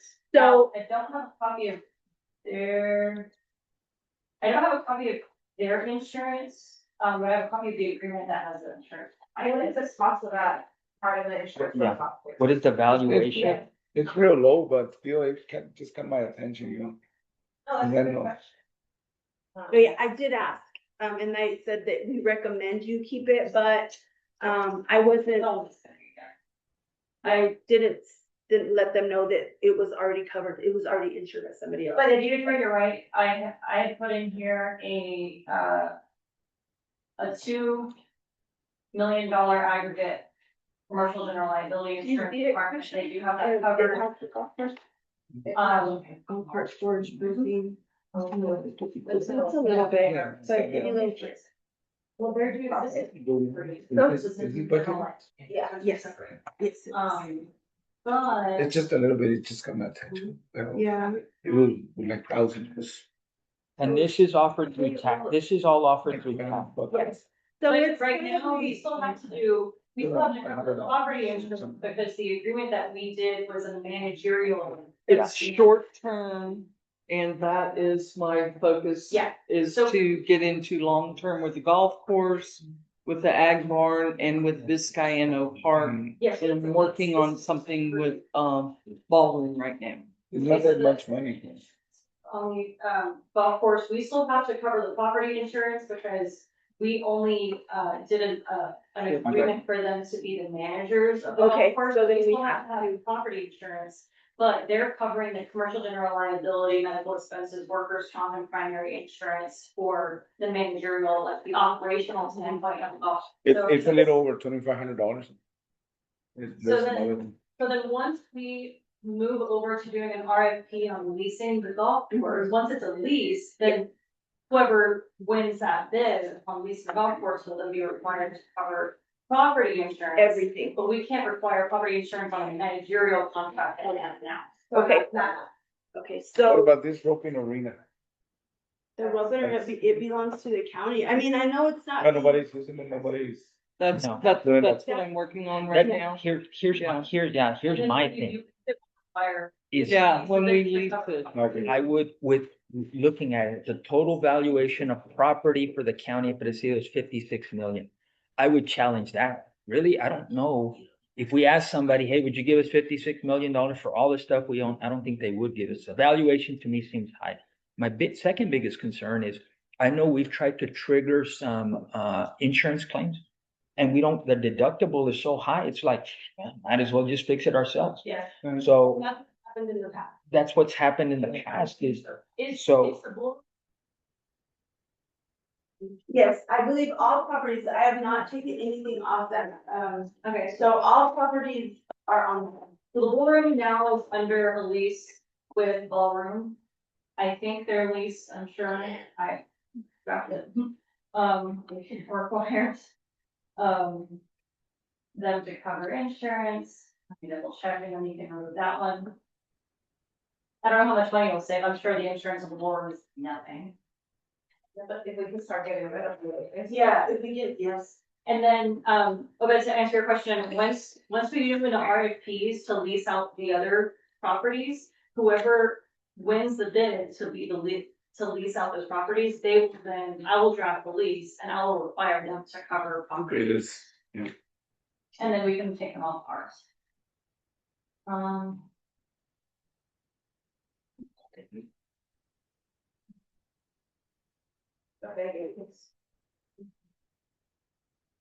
Okay, I'm going, guys, sorry. And it has to be renewed by July 1st. Yeah. Yeah. Do you wanna, table this and get it on to the next one and remove? Not gonna be a big difference. So that, that's up to the discretion of the board. I think we can, move, to pass it pending all these changes that the Yeah. treasurer. Yeah, I guess I like that you'll put it, we can pass it, we need it. Yeah. And all we're doing is we're kicking the can down the Right. road, Yes. then we don't have a special meeting, then we're in trouble, Yeah. and then. So we can pass it and then we can ask the treasurer to go back and reevaluate, and sometime during your, come back and say, okay, this is my plan moving forward. Because I do know, to me, that's my thing is, we have so many vehicles, that's why I asked if.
no less than 40. A little more would be even better. They would not get within half a mile to one another.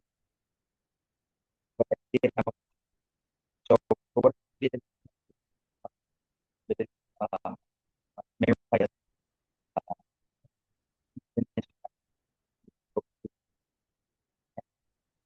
I, I think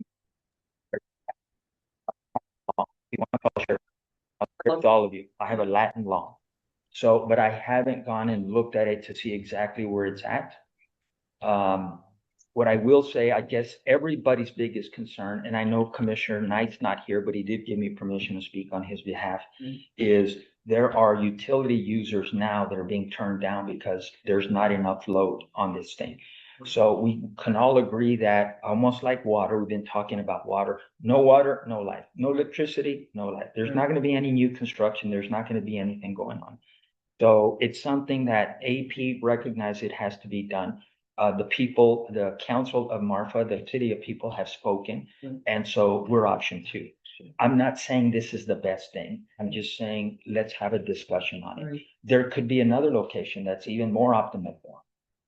For now, the only thing I've obligated us to do is for us to go and say, kind of agree in principle, it's needed. And I think everybody would say, yeah, it's needed. Absolutely.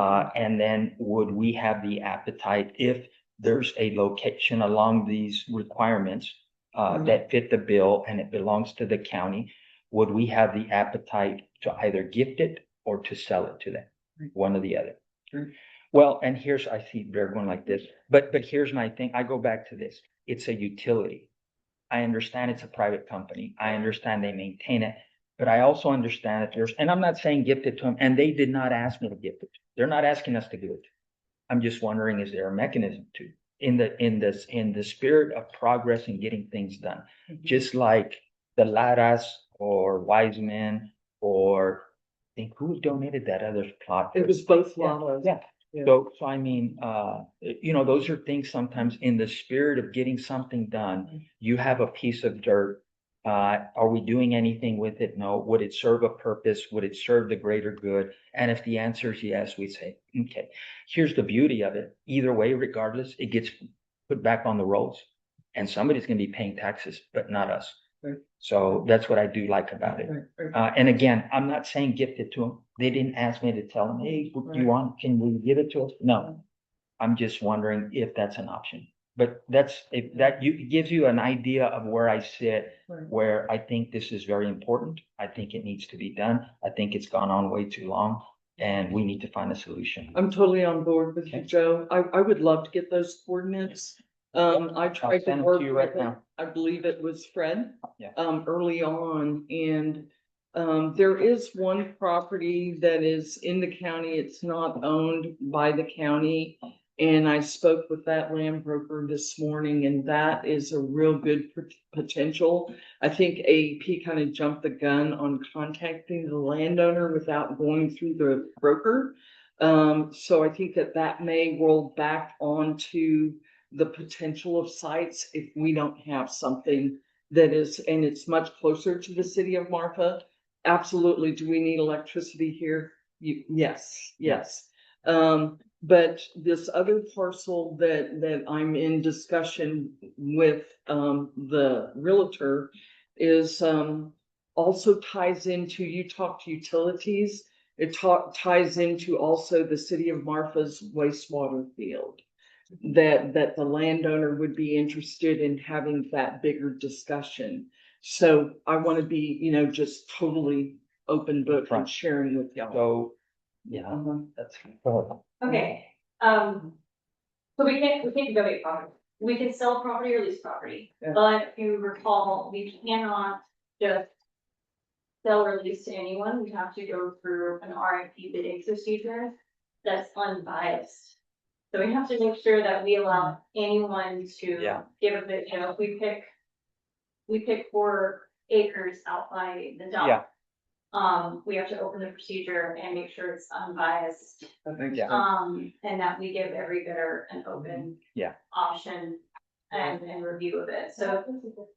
I'm just surprised because that was one thing that AEP was very strong about, was because we talked about North Park and some of the public, and they were just like, that's too far out. Now, that's when they were focused on that one parcel of land. Maybe they're opening up their view They said the shed. saying in Spanish is "Ni llorar es bueno."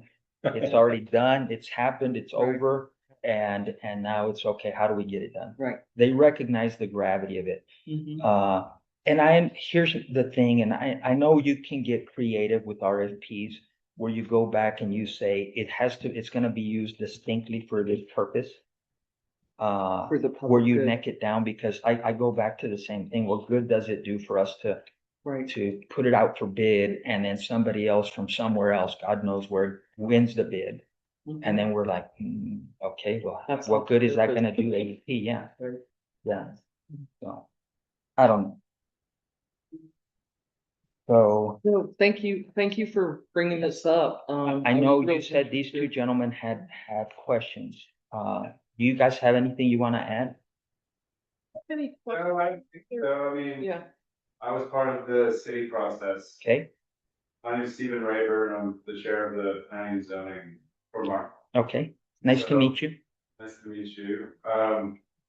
So we also feel, some responsibility to help AEP, find another property. Okay. We feel like our saying no isn't the end of it because we all know we need it. Okay, So we also want to be proactive and helpful in the process. And I know, Manny knows a lot, and Manny's already doing that for the city. I think we're gonna continue that on P and Z as well. And, where we saw opportunities is that AP doesn't really understand the real estate landscape here. And they didn't have anyone working for them doing that. And a lot of us out here do. So, we think we can be a good partner in helping them find the property as well. But we're not, today I just came to hear what. just to hear the what, agenda item is about, and I'm glad you're being proactive about it as well.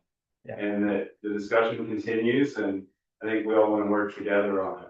okay, I think, this discussion potentially falls, since we're talking about contracts on property, potentially falls under executive, so if y'all wanted to do an executive session, you can. And if you're done with the discussion, you can also do it.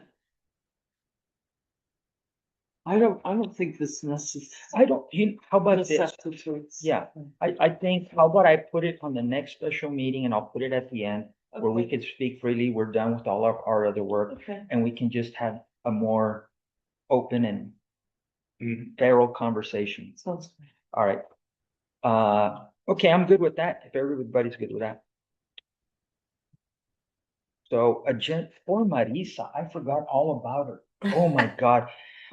Agenda item number 16, discussion with action to approve and authorize Presidio County, Texas to partner and enter into a memorandum of understanding MOU with Culberson County Volunteer Fire Department for the FY 2025 Assistance to Firefighters Grant Application.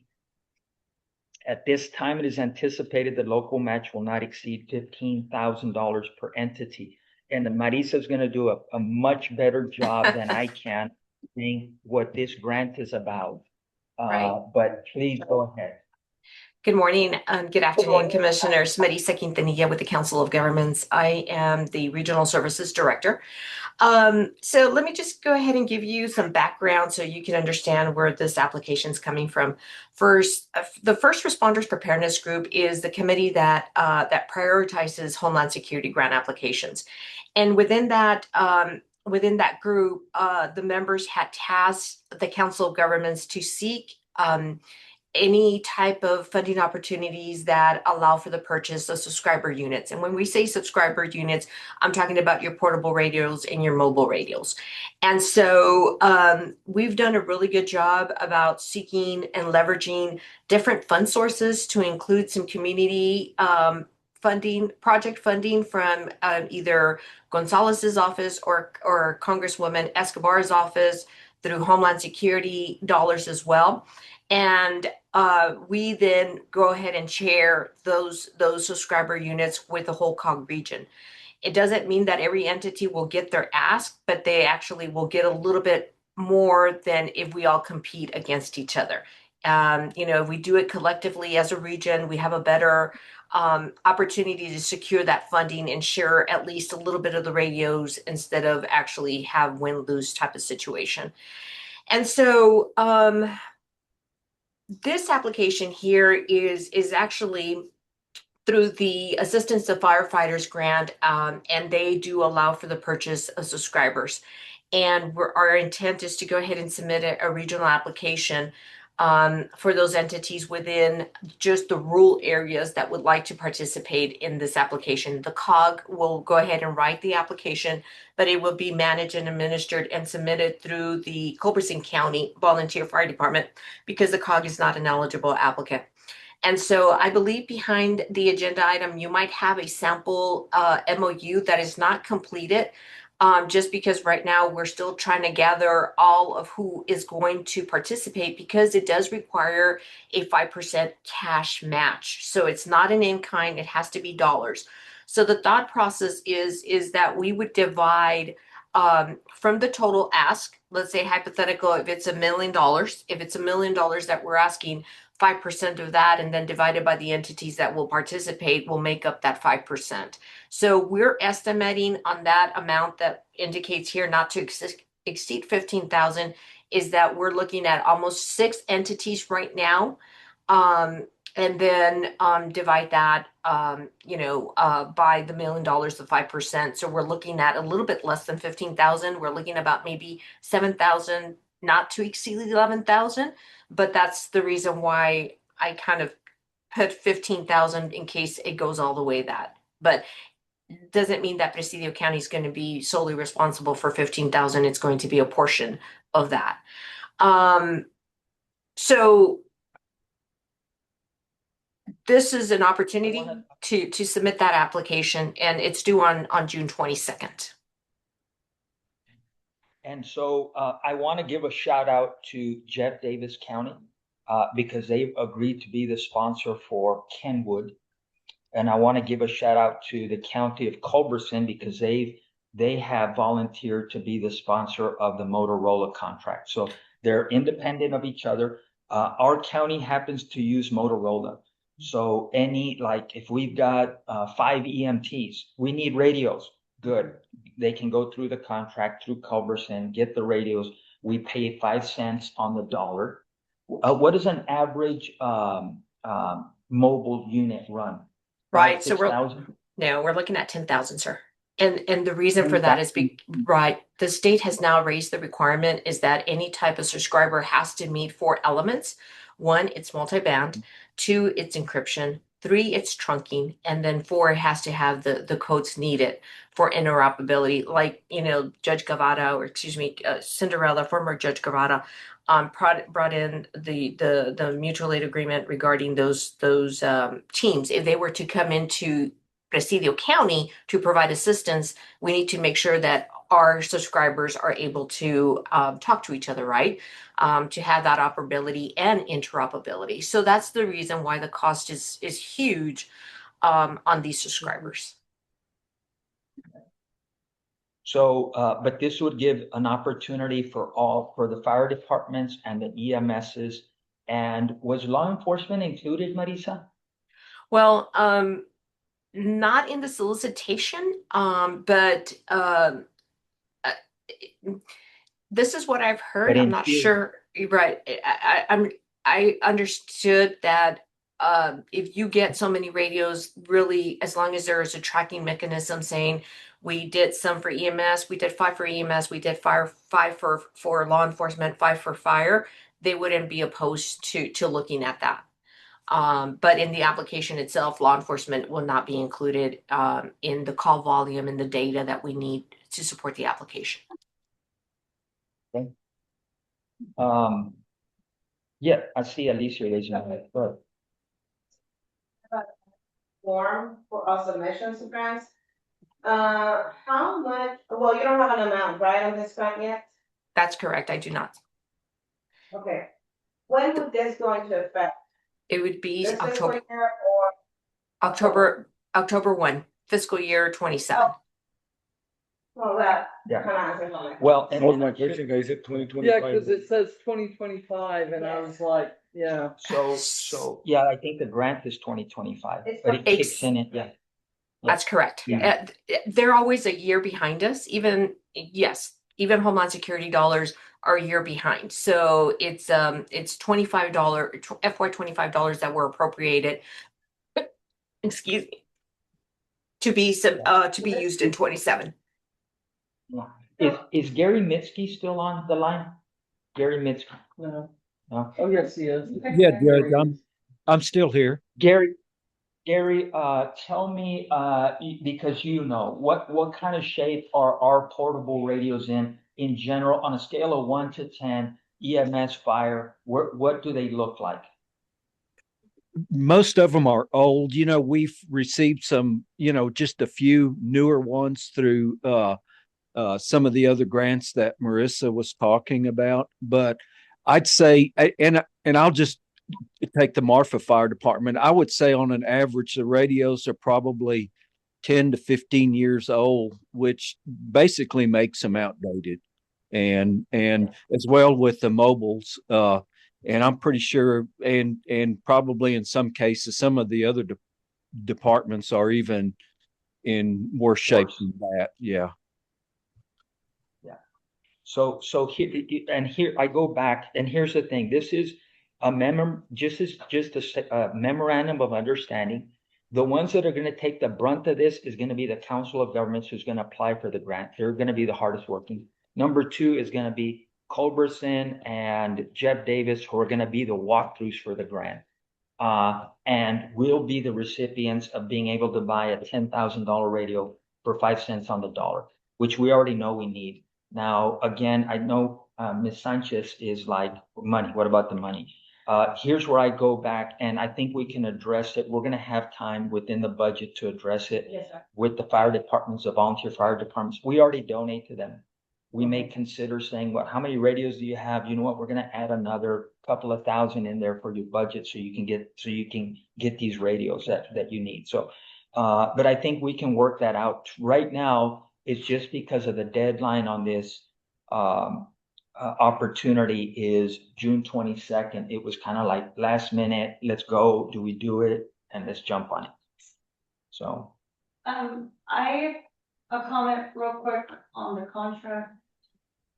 Sorry, I'm just not looking at it, so I haven't read the whole thing. So I haven't had a chance to look at it before this, but one of the things, it looks like it falls under a interlocal cooperation agreement, chapter 791, the government code, which, just really quick, requires a very specific statement, whenever money is being taken out of current revenues. It requires a statement that says also the payment shall be made from current revenues available to, Presidio County, municipal, whoever the governmental entity is, and that legislation. No, whoever's paying for it. Every single county will have to. And that will be government code 791.11 So that statement needs to be added to the contract just to make it legal. Okay. We could be great. And I'm trying to review it really fast. That was the first thing I caught. Who did you create the MOU, Marisa? Right. It was a sample from the firefighters grant application, but we can go ahead and modify it. I mean, it's just a template, and so we can certainly add that information as needed.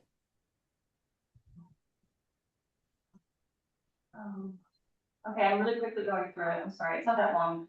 No, it's not, and that's great that you're looking at it, because then we can use, since legal has reviewed it and provided input, we can use that as the standard agreement for everybody else.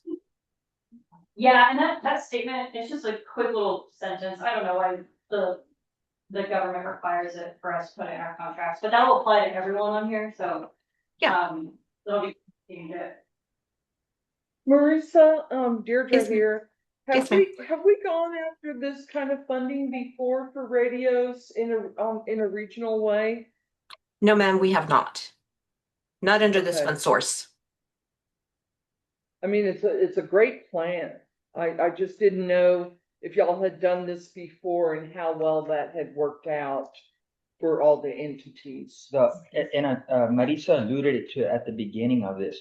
This has been a topic of, I would even say a priority topic amongst the Council of Governments. Right. So all the county judges and the city of El Paso, the sheriff's office, police department, everybody's saying we're having problems with communication and our equipment. We still don't have repeaters.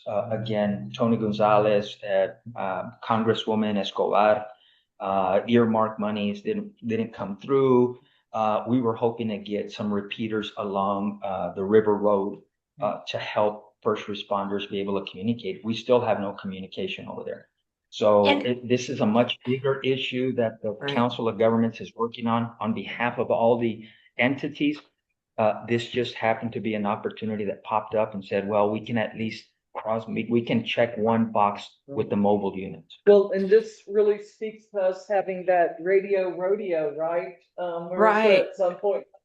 Mhm. Yeah. Yeah, we postponed it because we hadn't received the funding yet, but I need to circle back with TDM and get that on the books as well. In addition to that, going back to what Judge Bertie was talking about, is that Terrell County, the sheriff there, had submitted an application through Congressman Gonzalez for communications, and he was successful. And in his application, he went ahead and outlined the rural jurisdictions.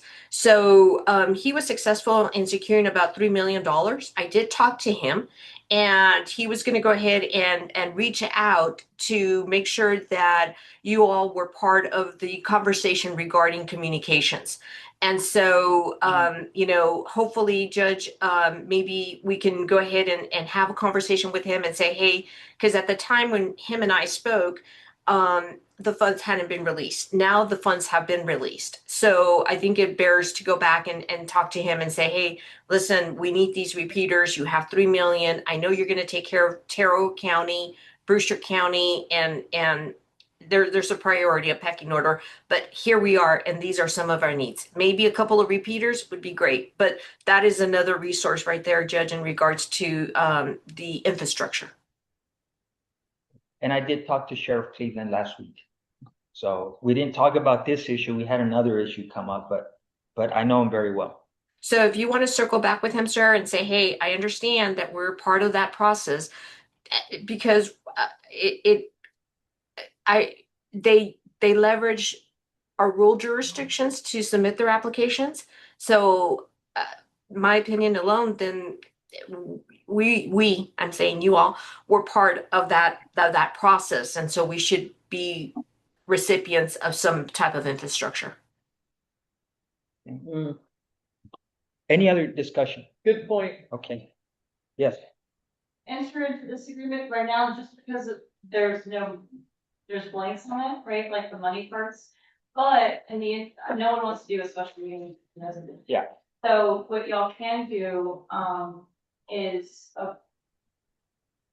you can appoint someone and give them the authorization to enter into this agreement in substantially this form with some minor changes. And that way we don't have to worry about a special meeting. Okay. And we get this done by this 20th. Okay. I think let me see if I can. Let me take a stab at it. If not, I'll redact it. I'll make a motion to authorize Judge Jose Portillo to enter into a memorandum of understanding with Culberson County Volunteer Fire Department for the FY 2025 Assistance to Firefighters Grant application with the local match projected not to exceed $20,000. I'll second that, Judge. Okay. Would that satisfy? Yes. Okay. So I have a motion and a second. Any other discussion? All in favor? Aye. Very good. Thank you. And we'll be working, Ms. Quintana. Yes, sir. And we have a meeting on Friday, sir. Thank you. Okay, we'll see you on Friday. Thank you. Thank you. Bye-bye. Have a good one. You too. I hate it. I had her so far down. Okay, agenda item number 17, discussion with action to approve the Texas Association of County Cybersecurity course enrollment. Requires all employees, elected officials, and appointed officials who have access to a local government computer and perform 25% of their duties to complete annual cybersecurity training by August 31st. Okay,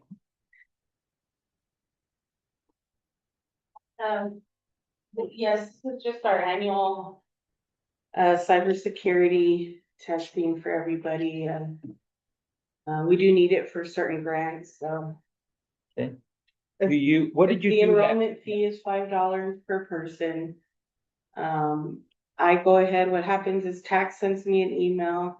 I make a list of everybody's emails, so I will be contacting each department to see any new employees and any employees that have left, so I can take them off of my template. And then I file it with them, and they send out to each of you, TAC will send out an email to where you can go take the test. The test takes about 45 minutes. Yeah. And it covers our personal computers too, because we are using For the government, county yes. system. So, Got it.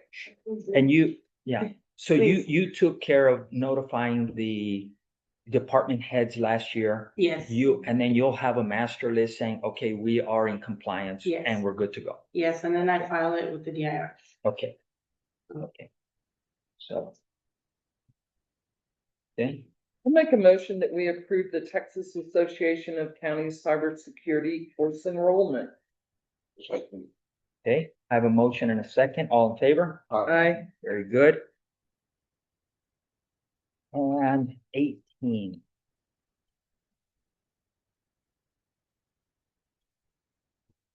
Do you want to still take a break, Gotti, or you want me to, or are we good?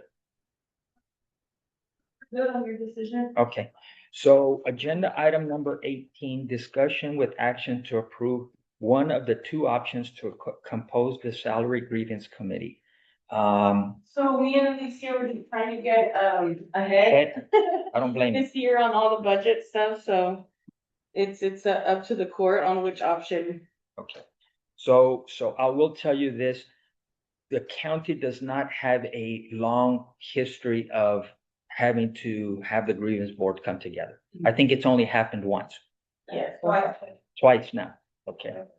And typically somehow, because there's more commissioners and judges, I'm the one that gets selected for option 2. So it's the county judge, and then they select members from the grand jury from the preceding calendar year to do we throw their names in a hat, or they're already selected?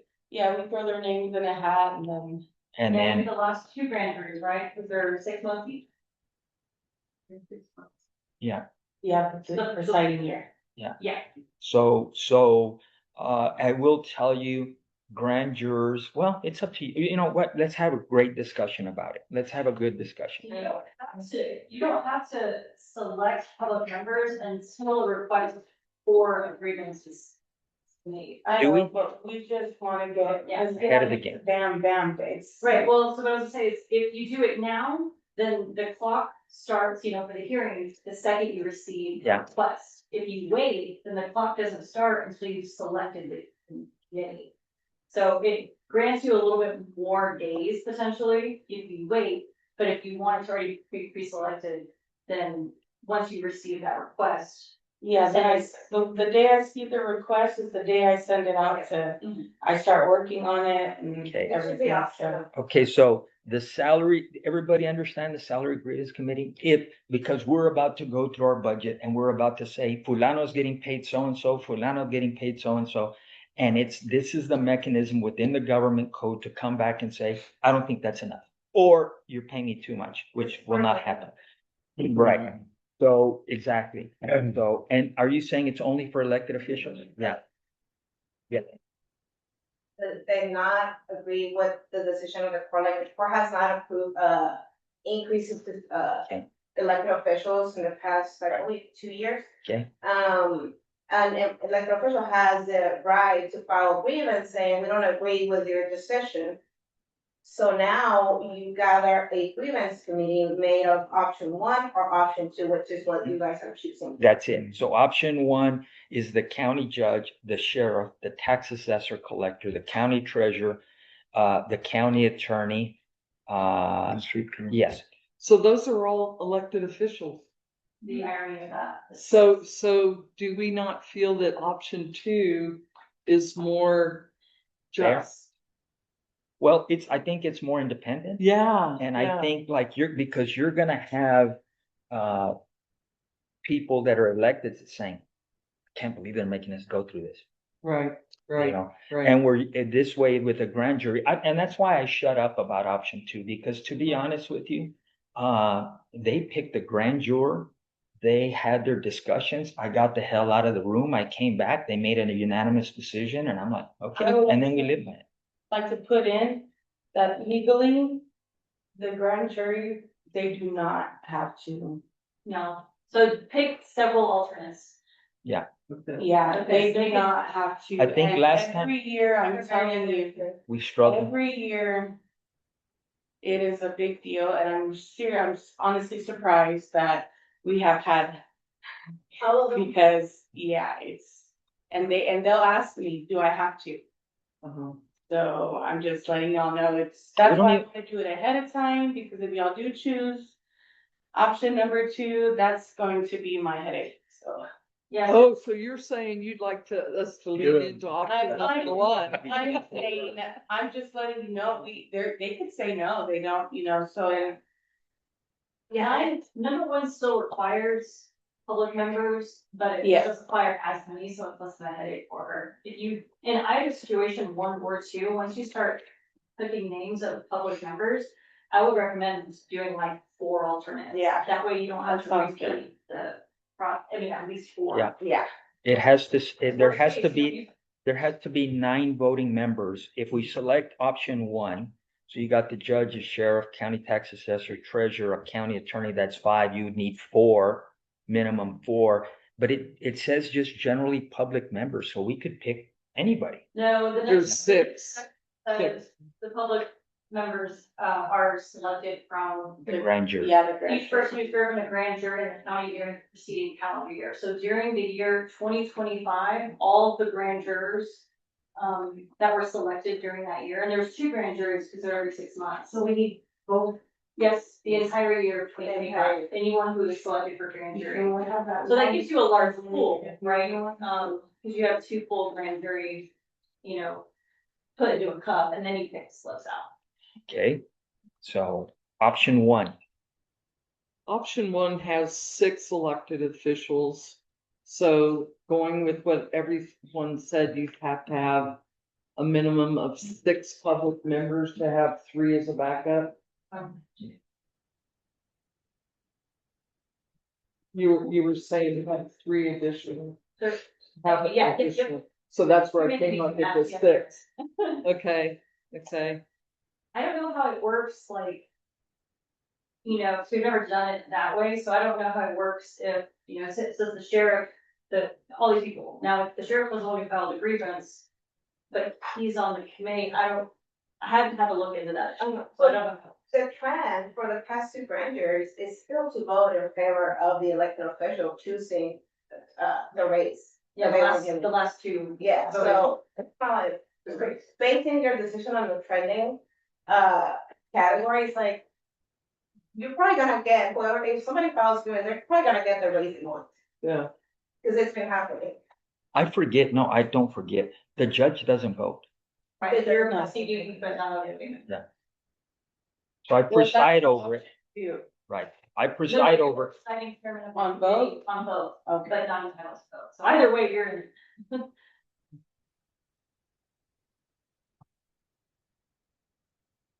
Guys, Are the slips of paper ready? Oh, that's I have some, God was giving me the Everyone. other, yeah, so I can do it real fast, it's not a. And for elected official to get that raise, if they have denied the raise and they file grievance, all members of the graduate, I mean, all the members of this option two have to vote yes. And that's how the county's obligated to give them that rate. Yeah, remind me of that. That's right. You just triggered it. Yeah, If it's a majority, yes. I think if it's 6 of 9 or whatever, If all of them vote yes, if the county has to give them. that has to rate. do it. Yes. If it's not unanimous, Yeah, if if it- it's not unanimous. then it Yeah. comes back to commissioners court, and then we get, the commissioners court they have to evaluate it, but they don't have to take Action. the action of, or the request of the grand jurors. That's what it is. You consider it at the next meeting, if all 9 members vote, then you shall include the increase in the budget. Yeah. So it's That's what it unanimous. is. So it's been unanimous in the past 2 years. Anything else for that? But Oh, you do bring, Blair, you do bring up a great point. What if one of those elected officials says, I want to be a grievance, can I be on the, Then that's where we use the, public members. to fit, to come up with the 9 members? Okay. Well, it seems like the easiest one is option 2. If it's option 1, those ones, they're all, those elected officials are already on the committee. And then the number. Does it say though? It doesn't say. Yeah, do they, Yeah, do they have to, I looked it up that. do they have to abstain, do they have to abstain? Do they have to leave the room? Do they have to? I think we should go with option 2. They're important. I'm gonna move that we approve, option 2 for the salary grievance committee. Okay, so I have a motion to approve option 2. Do I have a second? I'll second. I have a motion and a second. Any other discussion? All in favor? All opposed? I think you're still studying it. I am. I'm trying to Okay. be as fair as possible. Okay, so agenda item, yes, If you wanna go to Alicia's items and give me a minute to come back to 19? Yeah. Okay. So, So you got enough votes to approve it? mhm. Yeah, I think I'm just gonna abstain. Okay, one abstention. Agenda item, so we're gonna skip 19, we're gonna move to 20, discussion with action to approve terminating the Presidio County holiday bonus paid hours as it stands currently, effective today, right? The remaining holidays for FY 26 will be paid at 1.5 times an employee's regular hourly wage. Only non-exempt employees, it applies to authorized departments with overtime. Is this gonna be a big discussion? If so, do you mind if I take a little Recess? break? No, we can Yeah, take a recess. Let me take a recess. What time is it? thank you. 12:20. The court is in recess. Thank you. You're welcome. And we go. You done yet? How long do you want to take the recess for? Patty, do we have 10 minutes? Do we have a soda water anywhere? No, that Coke machine, does it still? It's not working. I'm gonna have Dr. Peppers in my office. Yeah, I'll We'll take be a- back in 10 minutes.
Judge, if you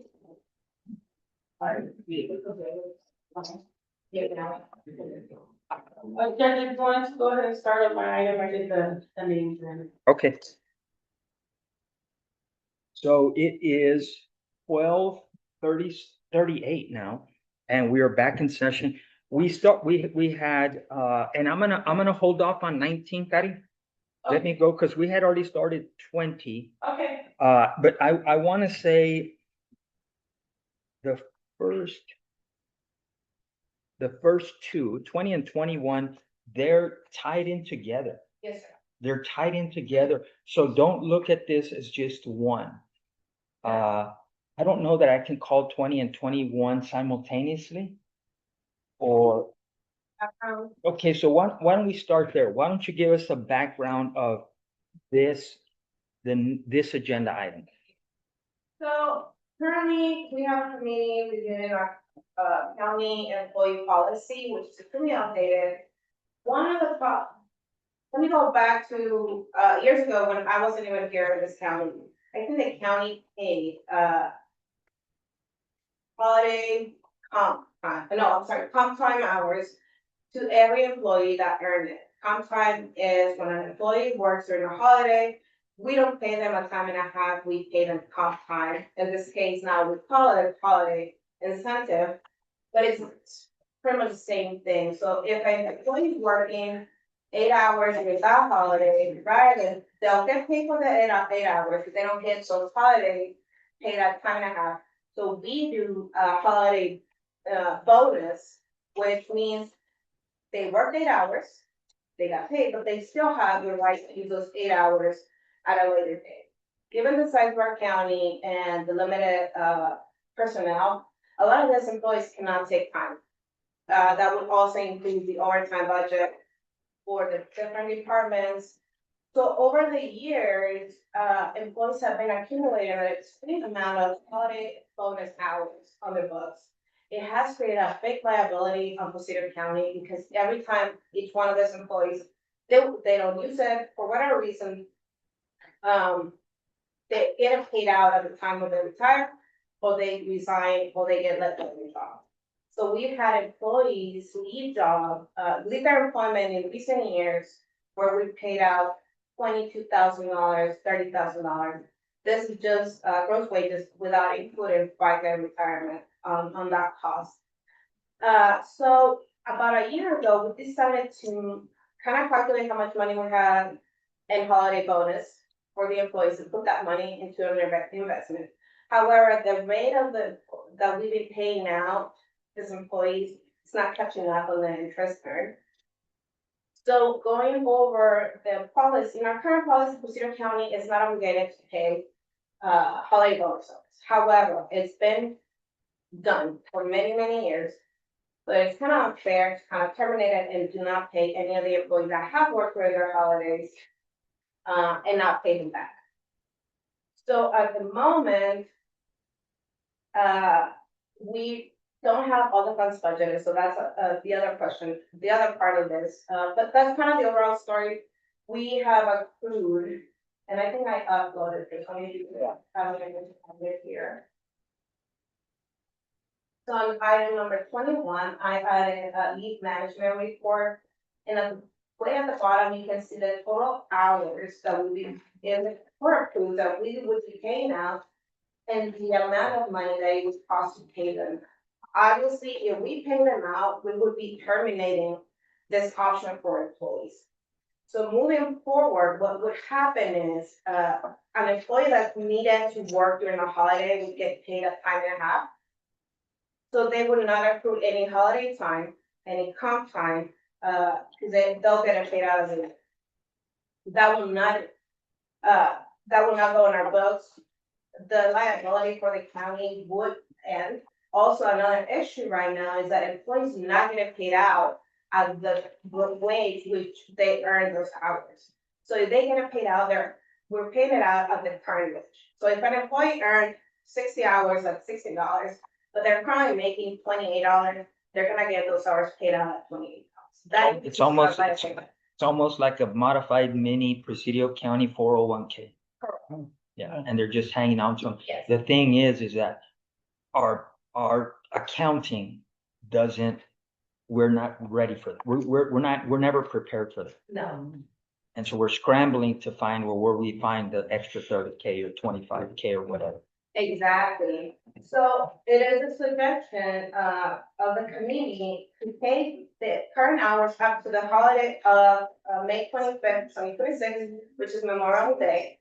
We still have two remaining holidays in the fiscal year. I think one is Juneteenth and the other one is. What is that? Might be, I don't know. When does, Labor Day? Oh, Fourth of July, I'm sorry. Yeah, so it's gonna be Juneteenth and Fourth of July. So we're gonna have two holidays pending. Those will get paid at time and a half if we end this right now. We've spoken, with the sheriff's office and they would find the money to kind of pay for those, overtime costs, depending on how many people they need to work that day. Usually the departments that accrue overtime is the sheriff's office, in all the forms, jail, dispatch, and deputies and the airport. Those are our biggest costs.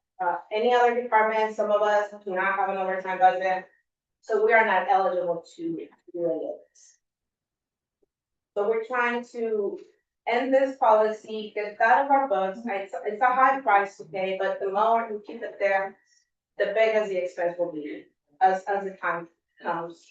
It's kind of like, rip the Band-Aid off. Yes, sir. It's gonna sting. And this was a suggestion of Judge Portillo, because we were trying to think, okay, how do we do it, phasing it out in a, in maybe 3-year period? Yeah. And he's like, let's just, if we are able to do it, which I think we are, because we have about $87,000. I think I sent you that information, but I'll confirm. About $87,000 in a holiday bonus account in a non-departmental budget. And we have funds in what used to be the ARPA, and it's already budgeted. We could take that difference from there and just pay it out instead of phasing out payments. And that would be $162,661.30. Correct. Okay. So going back to ARPA, I know Commissioner Escondrias wasn't here. I believe you two were here when ARPA came through. Okay, so let me do a quick overview of ARPA. So the quick overview of ARPA, COVID funds, it was the American Recovery Act. And the portion that the county got was $1.2 million. And these are ballpark numbers, they're not firm numbers. 1.2 million. I think we ended up spending about 400,000. The biggest expense went to renovate the fire department. We didn't spend any other money on that, so that money still exists. So what we ended up doing, we were trying to find, and I know this is probably not pretty to say, but one of the justifications for the expenses was any employees that worked during COVID deemed mission necessary. I know that's not the word. It was, but we could write off their salaries for throughout that whole period. So that's what we did. We did some accounting work. Or I didn't, you guys did some accounting work, and we wrote off the other 800,000 plus to this, which we were going to pay them anyway. They were working, we were going to make them work, but that because that was a reason to justify the expenses, that's what we did. And the thought behind it was, what we know in our hearts that we still got 800,000 that we could spend. We have the freedom to go and spend on something that we deem is necessary. So that's where this monies would come from.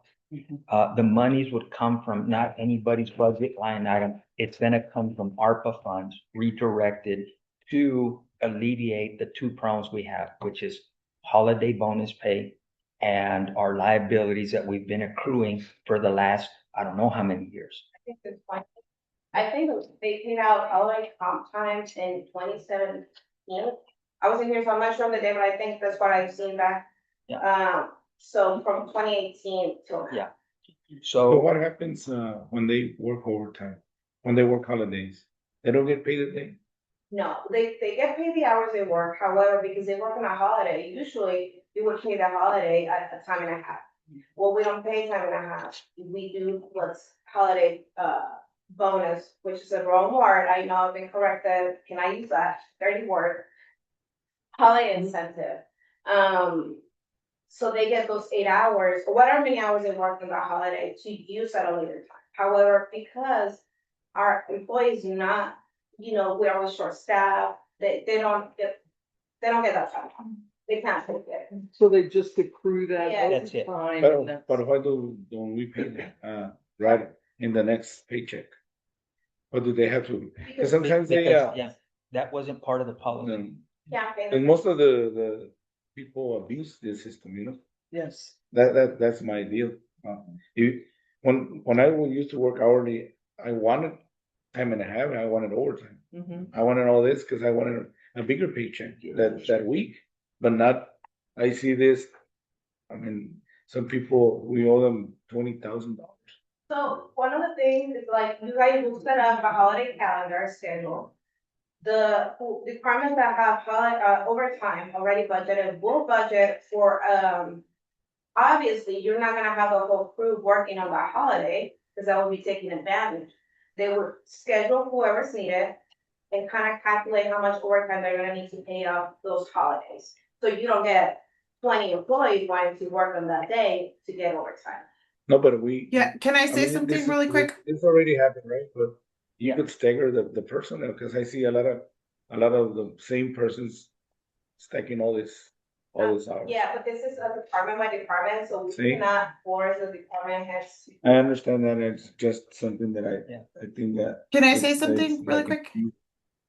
One Yeah, second. One- So I think Go ahead. the issue is more that just we have such a small staff.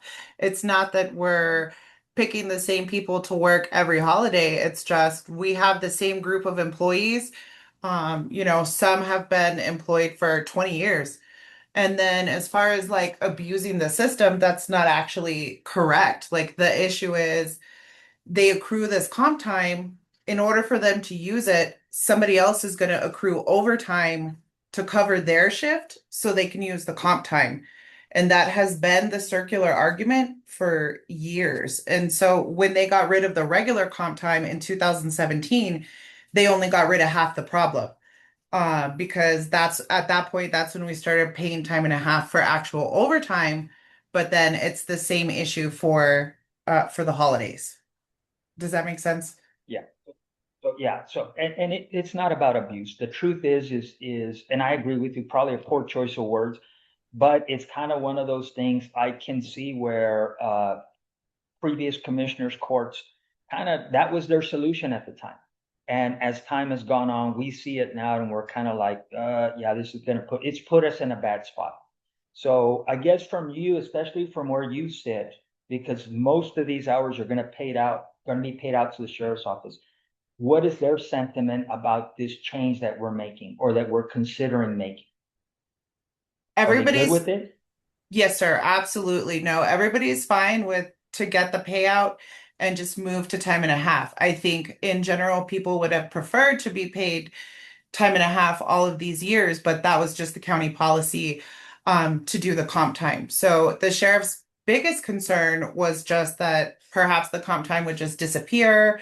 Perhaps, there was like a policy loophole to say that all of these hours were just going to go away and nobody was going to be compensated. And so clearly that can cause a mass exodus. It's terrible for morale. And I mean, you're basically sending a message to your employees that have lost so many holidays with their families that they did it for nothing, basically.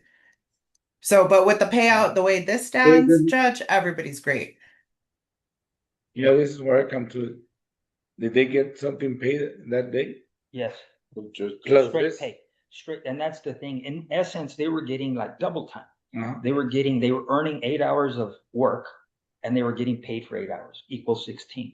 At time and a half, they're gonna get 12 hours. They're gonna get 12 hours of work. Am I right there?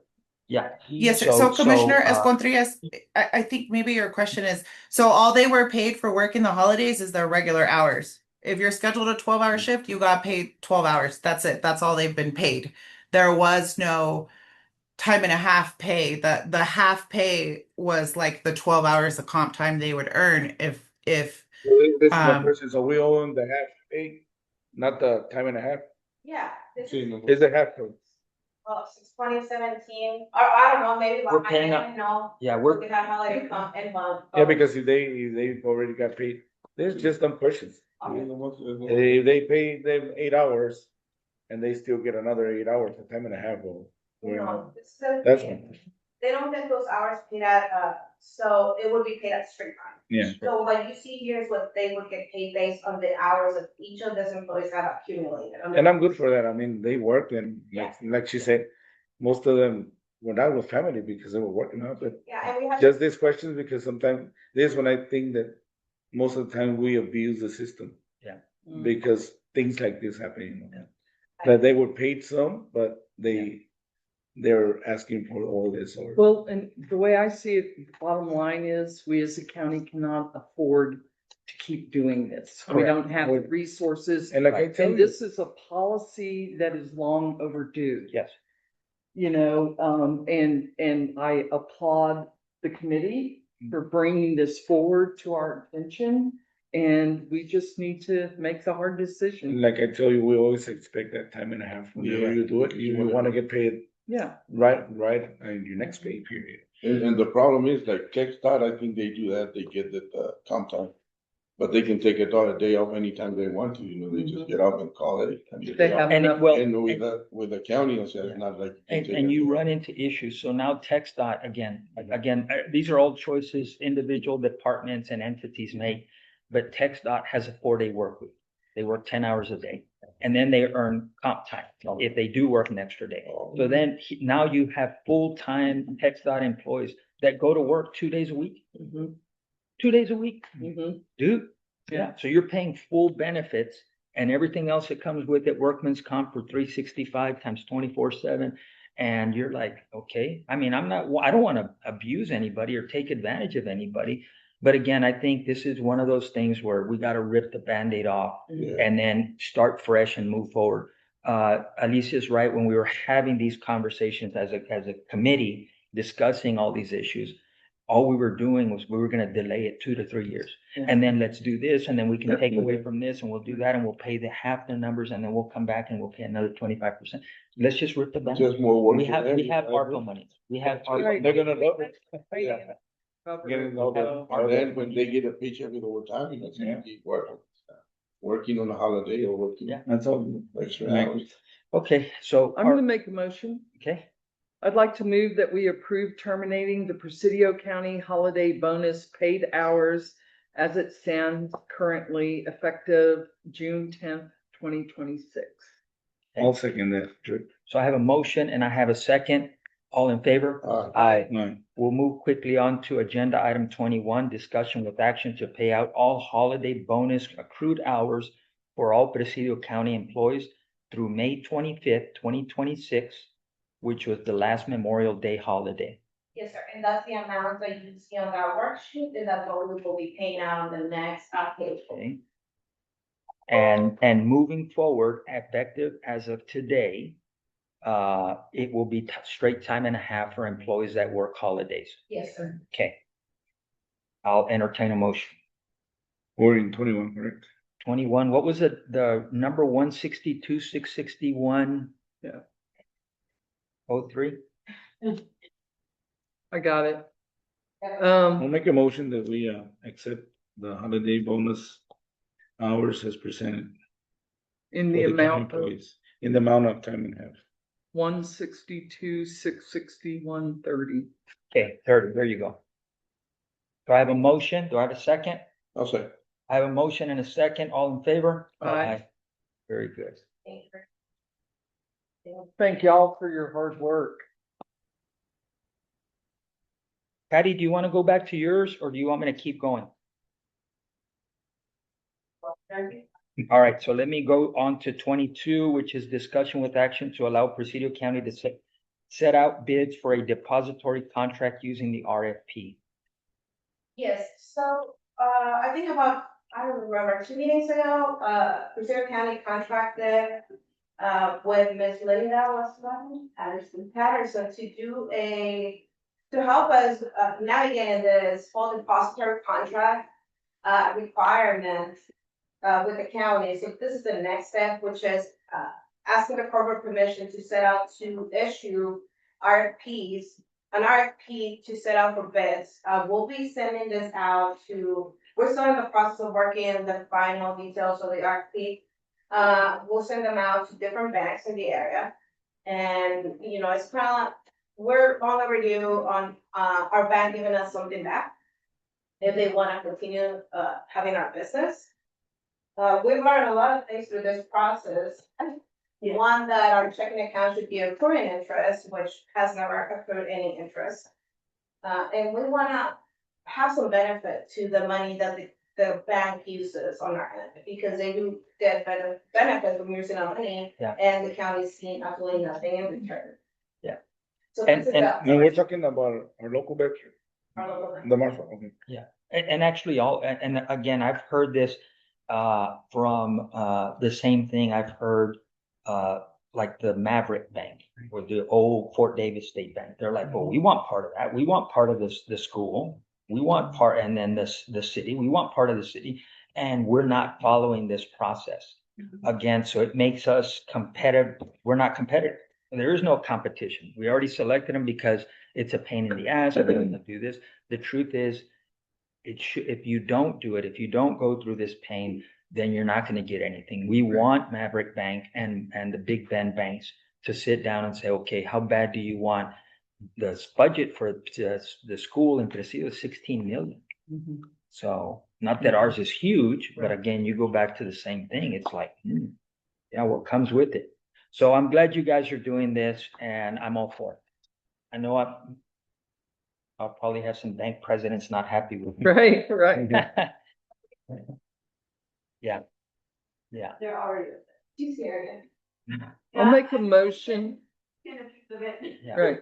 I'll make a motion that we approve allowing Presidio County to set out for bids for a depository contract using the RFP process. Okay. I have a motion and a second. All in favor? Aye. Okay, so agenda item number 23, discussion with action to approve documents for RFP 26-02 Bank Depository Services for Presidio County Depository Contract. Yes, sir. So on the drive, you'll see the RFP documents, and it's a big document. We're missing a few of the details, but we're walking through them. I just wanna be able to start working on the actual RFP and getting all that we're needing from Ms. Linda Okay. added to that. Okay. So And just to I guess it's gonna be a long process because it's a very, very complicated step. So this RFP, I don't think it's gonna be out for about 6 months. So it's not gonna be a short-term process because we're gonna require a lot of information from the banks. So let me see if I can take a stab at this. I'll make a motion to approve the documents for RFP number 26-02, which is Bank Depository Services for the Presidio County Depository Contract, anticipating that there will be some modifications as the process moves forward. Yes, sir. Yes. Okay, that's my motion. I'll second. I have a motion and a second. All in favor? Aye. Good.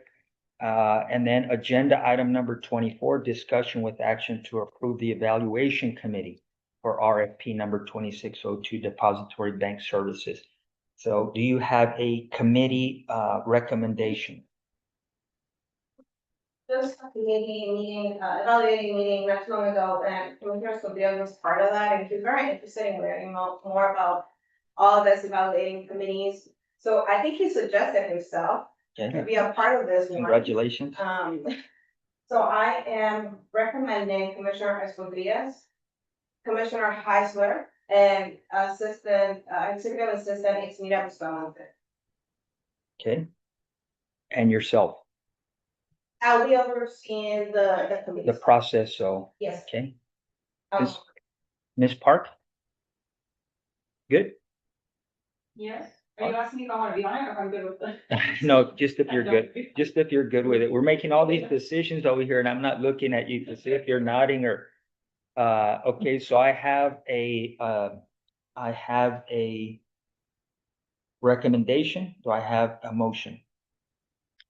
Well, I'll make a motion, but I'm not sure that I had signed up for this. Does it interest you? I move, yeah, it does. Okay. I move that we approve the evaluation committee of Commissioners Escontreras, Heisler, and Ismaila Bustamante for RFP number 26-02 Depository Bank Services. Okay, motion, I can second that. second, all in favor? Aye. Good. And then agenda item number 25, discussion with action to award RFQ number 26-02 HB 500 contingent on successful contract negotiations.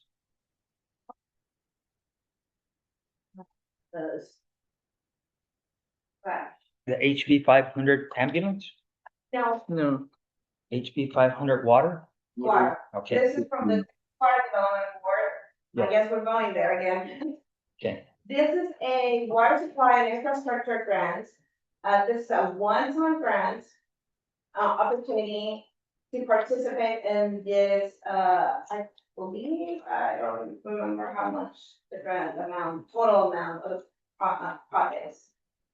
But we have the opportunity to apply for this grant. The council already agreed to that. So we are needing engineering services to help Lone Star Strategy Group to finish that application. So we had 3 submissions for the RFQ, this request for qualifications.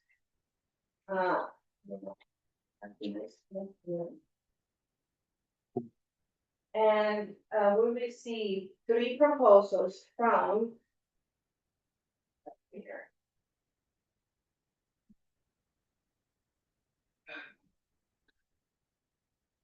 Kleinfelder Inc., Climate Consultants, and Mundo and Associates Inc.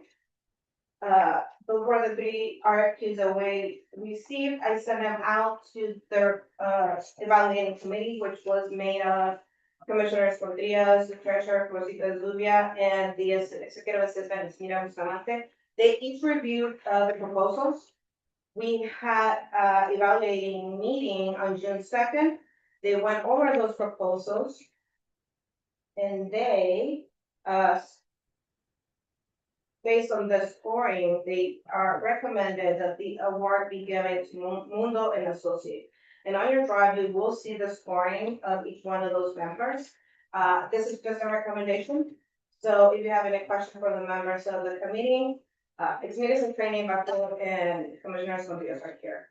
As a guideline, I only oversee the committee, so I have no voting part of this, and any of the RFPs or RFPs. Okay. You're saying it's on the drive? It's on top. Many items, but I'm gonna do. Commissioner, is there anything you want to add? Good. All the way to the top. Oh, up. It's a folder, I added.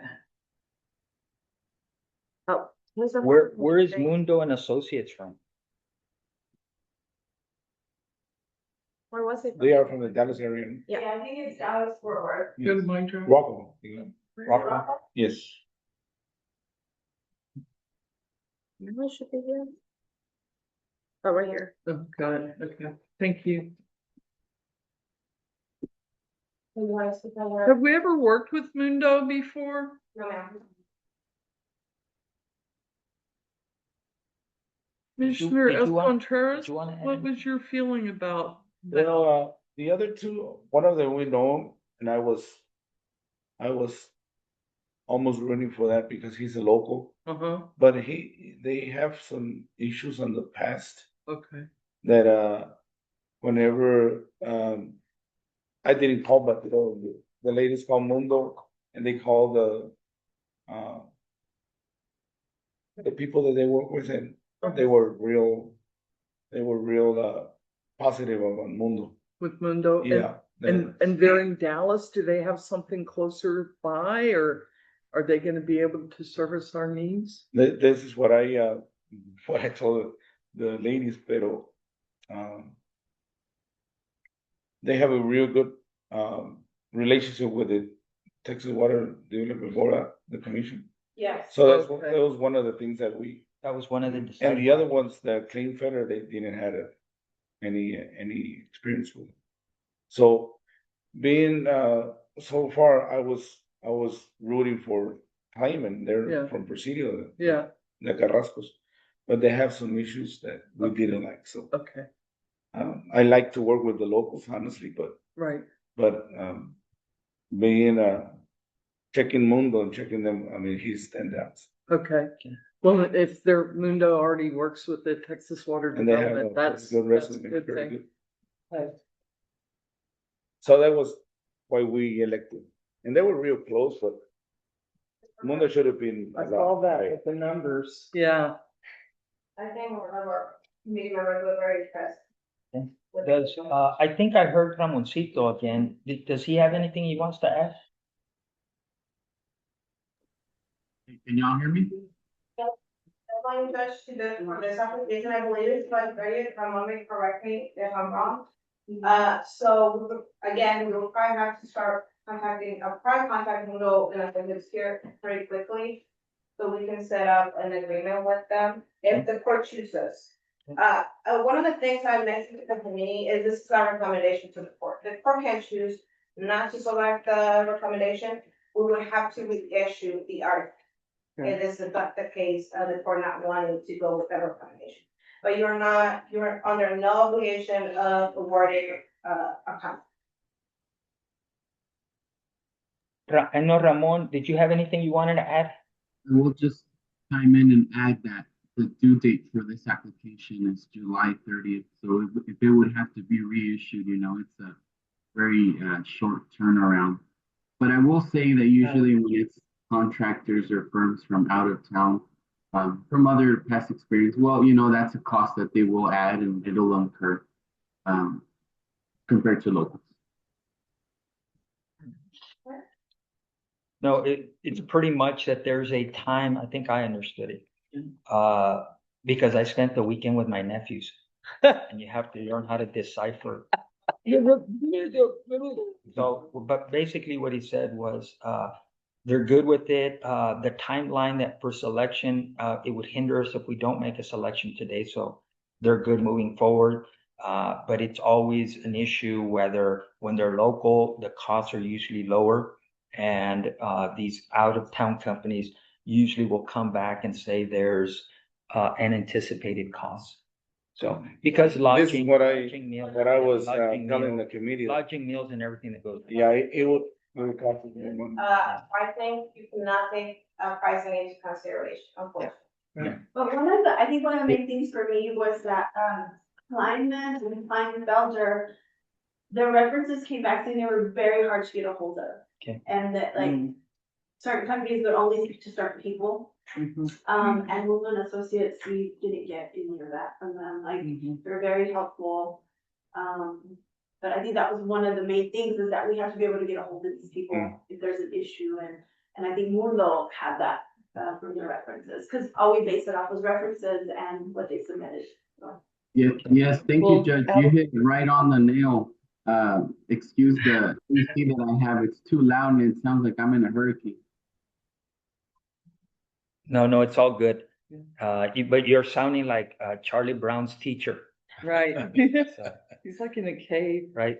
Okay, Okay, so. I'd like to make a motion out of respect for the evaluation committee. I move that we award Mundo and Associates RFQ number 26-02 for House Bill 500 contingent on a successful contract. I'll second. I have a motion and a second. All in favor? Aye. Patty, do you want to do yours now? Yeah. Okay, we're at the tail end, guys. I know it's gone on. So we're going back to agenda item number 19. And it's a discussion with action to appoint the salary grievance committee. So now we have grand jury members from last year. Do you want? Deirdre, would you mind doing the selection? That way it gives me a reason to say, I didn't choose you, Deirdre did. We're gonna choose 8 and then 5 alternatives. 8 and 5, so 13. 9. 9. Is that nine? Yeah. Next up. I know. The things that's nine. Okay, so, Hold on. There you are. Hold on. Okay, I'm gonna see if you can do is it. this, Where's, why can't he do it? well, with that, Sorry. Oh, yeah. okay, we've got Jam, Yeah, sorry, John. 9. Okay, 9 public, okay. John Cameron McClintock. Where is that? Yeah, it's my husband. Okay, Congratulations, John. number 2, we have Anna Marie Madrano. Number 3, we have Alfredo Olivias Chavez. Number 4, we have Joseph Ray Junior Harms. And you're really working hard to hold these up tight. Number 5, we have Monica Bernstein. Number 6, we have Sarah B. Elms. Sorry. Okay, sorry. You got more energy. Number 7, we have Armando Salgado Hernandez.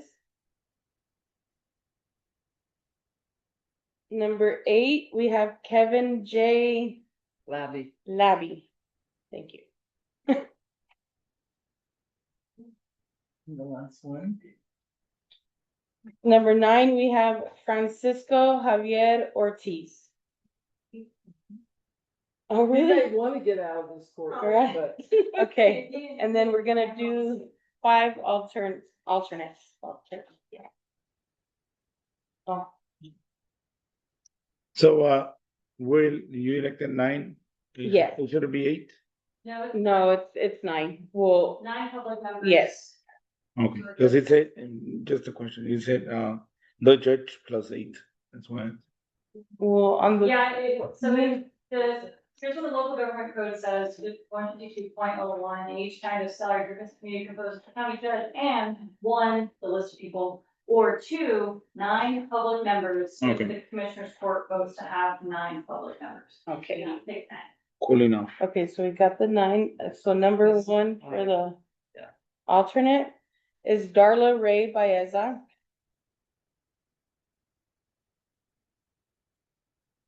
Number 2 is Remigio, thank you, Madrid. Number 3 is Marlene Fuentes. Fuentes, is that supposed to be Fuentes? Fuentes and Fuentes. It's Puentes. Fuentes. 4, Samuel E. Carrasco Jr., Samuel. And 5, Aurora Dominguez Hernandez. Okay. Thank you. This is a action item to appoint the named members to the Salary Grievance Committee. I'll entertain a motion. I move that we appoint the listed members to the Salary Grievance Committee. As presented. You want me to say all I the second names? that. No, I'll second that. I have a motion and I have a second. All in favor? Aye. And I know everybody's looking forward to budget workshop. It's a coming. Discussion only budget workshop FY 27.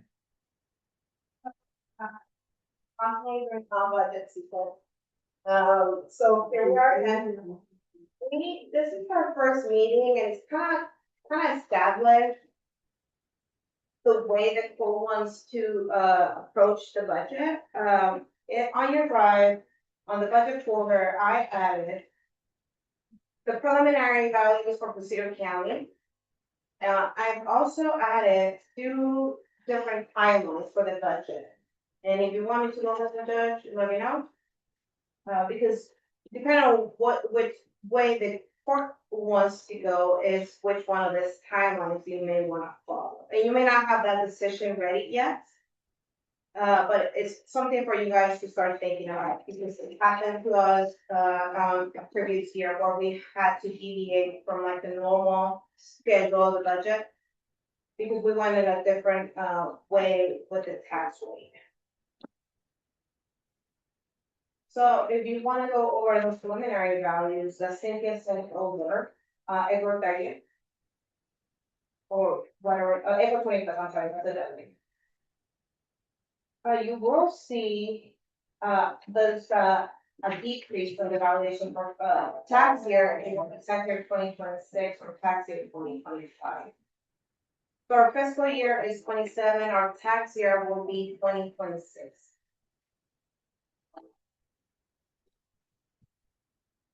That's sad. I'm thinking about TxDOT and we don't qualify as low to moderate income Yes, sir. because of our valuation, and our valuation dropped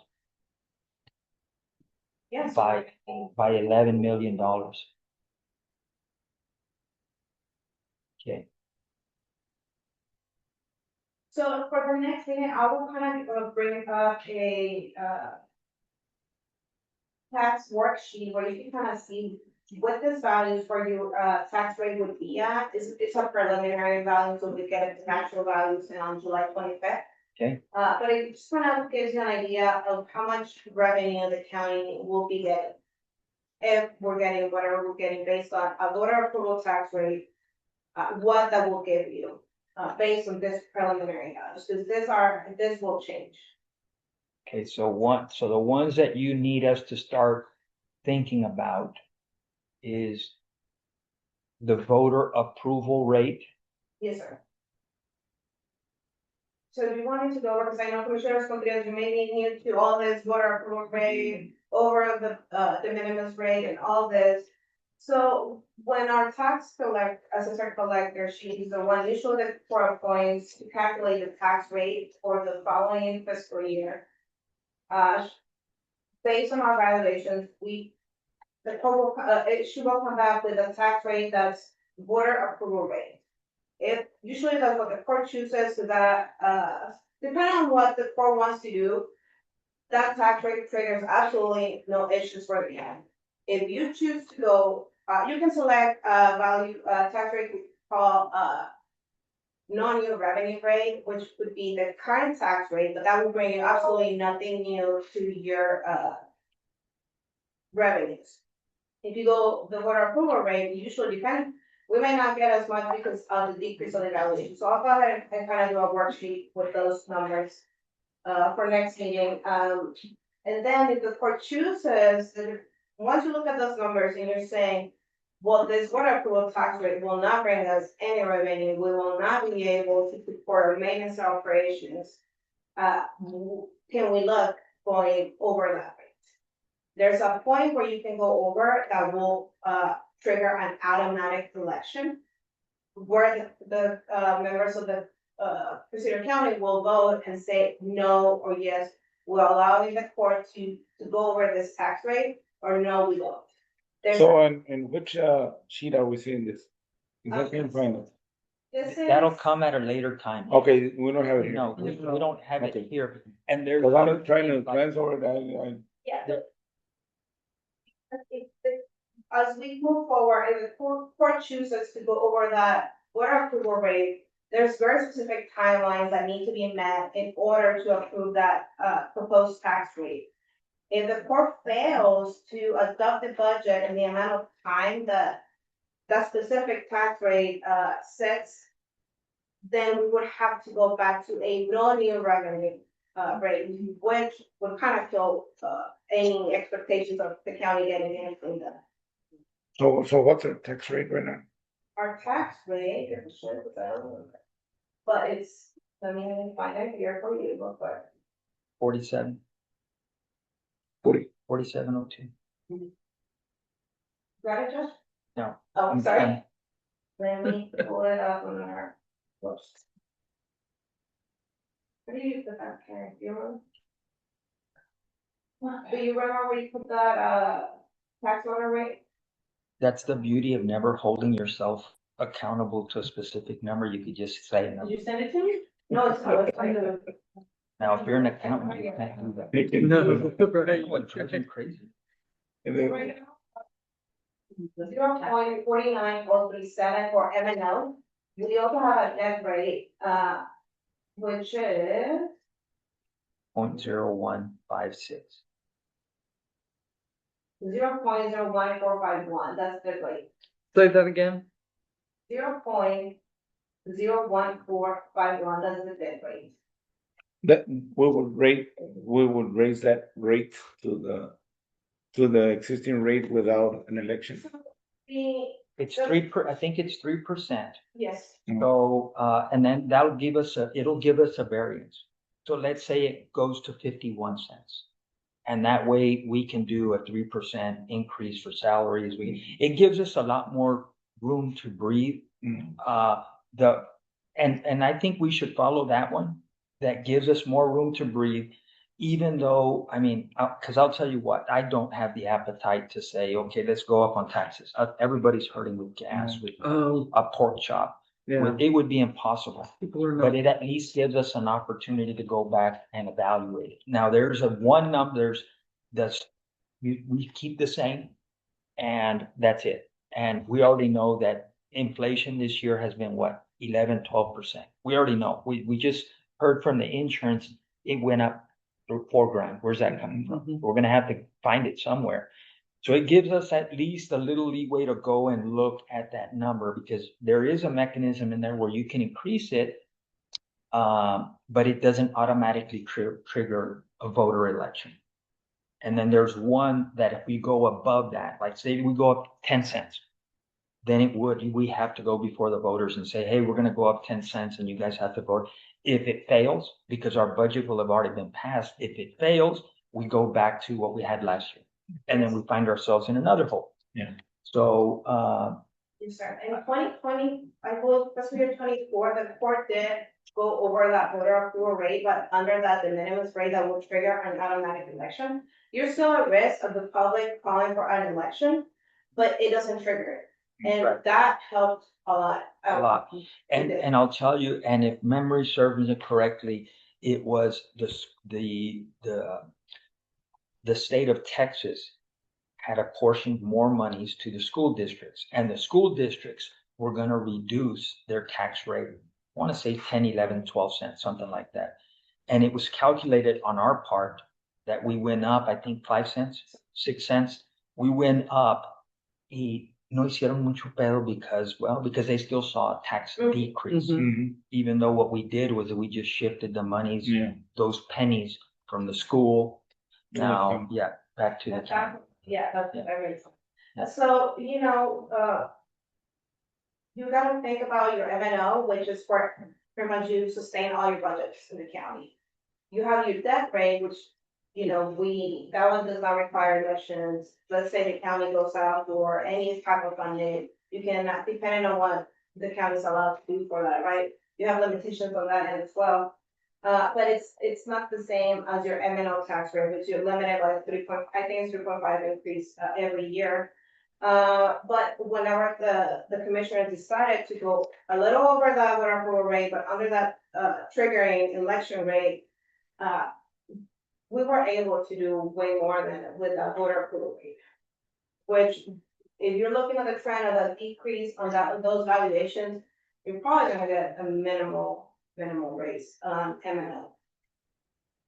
Yeah, so, and again, I go back if you're starting to look at, trends, valuations of the county's property dropping, we still have to contend with the voucher and the expansion of, and I mean, literally, Governor Abbott right now is running on, I'm gonna do away with property taxes, which is okay, that's his right, he can do that. Where does that leave us?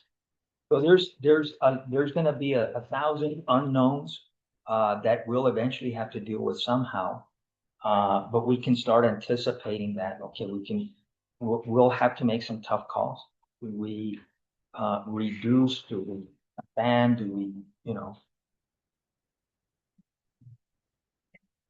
So, I guess if you have to, And this is a discussion only, right? yes, sir. We're kind of just catching up. Yeah, we're kind of just, As part of every meeting for the next meetings until we adopt the budget. One of the things that you may want to start thinking about is, what does each commissioner want for their calling, for their precinct, for their budgets, Yeah. for road and bridge, because since we are a centralized system, all of you are part of that.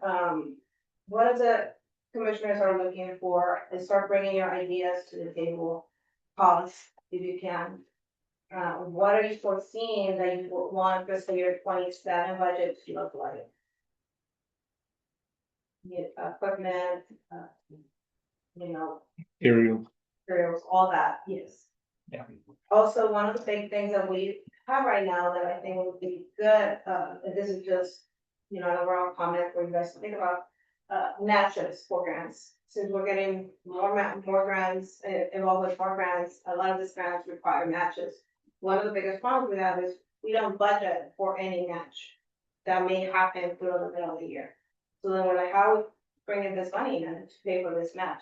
So maybe kind of setting up a budget. We already know what grants we have that require a match, but maybe adding more to that in case one of the grants in the future will require some.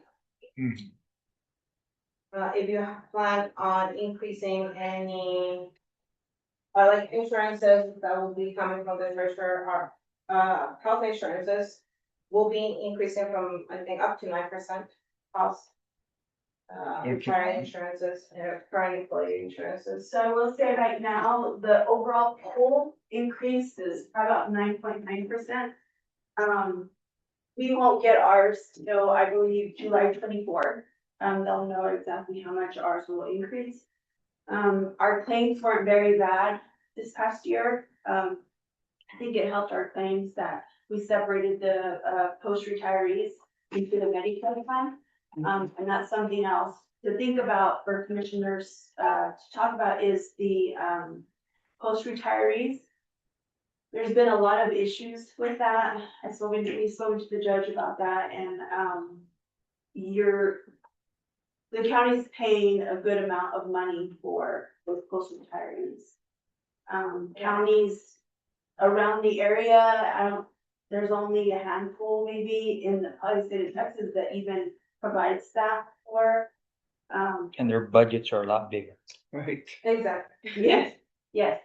So that's something also that Commissioner will have to take into consideration, but the group health plan part of it, we won't know that increase rate until the 24th of July, I believe. And then I plan on having TAC here and maybe our broker here, maybe the first commissioner's court in August. So just for you guys to consider, position budgets, department budgets, budgets that are not being utilized. In 2020, we cut our budgets 2% due to COVID. I don't know how realistic that is now with this change in valuation. That's something that you may want to consider. Cutting some of those budgets, a percentage, and kind of easing other projects at the core. We are required to provide certain things, the county is. What is an essential need and what is a need? People do like to have big budgets, but if you're not using it, people do need it. Yeah. So tell me if this would be too big of an ask. What if we had one of the preliminary meetings for the budget workshop? Let's go over the budget, last year's budget, or this current year's budget, and let's start to see where everybody is. Do you guys keep a rolling tab of where they're at and what's left? And just for us to go and look so we can start making mental notes of, okay, to identify, okay, is this a real need? Is this a want? Is this a real need? Is it a want? Do we really, really need this? And start to look at those places where we can start to form opinions about what it's going to look like, how the dust settles. So, Budget officer, I think did this one year where we went over each, I think you and I went over each one of those departments and kind of just yeah, came back and brought all that, if you Yeah. want to do that with regard. I would like to do that. I would like to do that again. So what happens to the monies that are not used in the previous budget? They don't roll over like people think, oh, I didn't use this, so it just rolls over, no, it goes back into the general. And whatever monies are not used, they go back into the county, they have a budget Yeah. again, start a new budget. The idea I had in city council about rolling over is that people start taking care of money when they need something big, you know? By law, we're not allowed to roll. By law. Mhm. End of discussion. Well, I just wonder, it's kind of like we're about to see a real deficit in what our revenue is gonna be. Yeah. And so trying to figure out what we can budget for is gonna be more difficult Yes. than ever. Like, Judge, you mentioned a 3% increase for staff. I think that kind of wiped out any savings we got from defunding all the North Park area, which I get why we did it. I'm not, trying to throw that into the mix, but so we defunded that and then we added a 3% across the board, for all of our staff. So we're kind of still in the same situation. Do you feel that? Yeah. Yeah. we're just surviving Yeah, so, It- so we have to look really, hard. really hard. I remember when, Frankie first came on, he was like, oh, I wanna do this, this and this, and I was like, you need to look at the budget, darling, and see Yeah. what we can actually afford Yeah. to do. So, Oh, I promise you, I go to the grocery store and I Yeah. look at a T-bone and I'm Yeah. like, and then I buy 3 pork chops. yeah. That's it. Right, we have pork chops 3 or 4 times a week now. Mhm. So it is what it is. So, but thank you for that. Any other discussion on budget? It's obvious you've been doing a lot of work. So yeah, I may need to add some language there because I forgot about Texas, bill. Yeah, the one that did the, ¿cómo se llama? HB 1522, which, it changed, the notice period from 72 hours to 3 business day. But when it comes to budget related notices, it says that, governmental bodies must post notice at least 3 business days before the meeting. And then if a government entity is discussing or adopting its budget, the meeting notice must now include either a physical copy of the proposed budget or clear accessibility on the homepage or its website. And then there's a taxpayer impact statement that needs to be added. So. which we did that, yeah, we did that last year. And I'll tell you, let me think. Yeah, I remember I read an article from Ken Paxton, the Attorney General, and I want to say he sent out with several hundred notices telling these cities and counties, you are not eligible to select this because you don't have an audit. You did not complete your audit, therefore your numbers will remain the same. You can't even consider going up 3%. You're done. So, and it's been a reality check. I'm sure there's gonna be lawsuits and haggling back and forth. We're okay though. We're good for the audits and we're tracking. Okay, we're tracking along. Yes. Yeah. Yeah. So. Things happening at once. Yeah. No, I mean, and to be honest with you, these private entities, I don't blame them for not wanting to deal with the government. We're a pain in the butt, right? We're not friendly. We're not attentive. We got everything all mixed up and and because of that, there's less and less accounting firms that want to even fool with government accounting. It's too much for them. So how much is it gonna affect us on that HB 7 or 9 that state did for the I believe is business person or property exemptions. Cause they raised it to 125,000. Oh, yeah, that's the matrix. I'm That's not sure. You don't know the number? No, sir, I don't have it. I think the tax collector, no, not tax collector, I think the, tax appraiser had what she thought was a very dirty roundabout number of how it would affect the appraisals, but how that affects tax collections will be an even harder Right. calculation. Yeah. Yeah. We'll do that calculation we have a worksheet that we do, so we can accurate. And that's basically because people just don't pay their taxes. No, it's the homestead section. Okay. They went from 100,000 to 140,000. So Come in.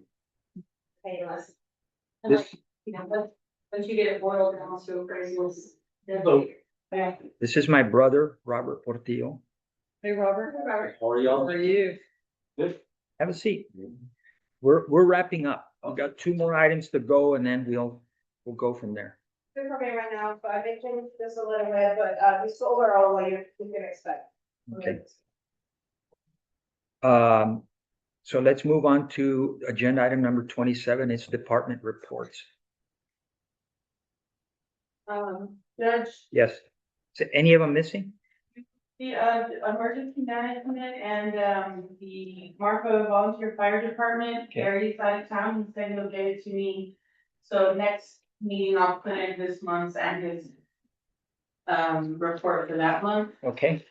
Also, I do know the sheriff's office is waiting on the budget analysis from the auditor's office. Okay. So they weren't able to do their report. But again, I will put it along with their regular report in the next regular meeting. And then you will see, there are like the Presidio EMS. You'll see there's April and May, because the last regular meeting, they didn't have their report ready in time, so it was like the day after. Yeah. So I went ahead and put them both in here. Good. And that was in response to Commissioners Court changing a date. Yes. And they didn't anticipate it. It was something we did because we had to. Yeah, that was the same thing So with it's the all- tax office as Yeah, well. it's all good.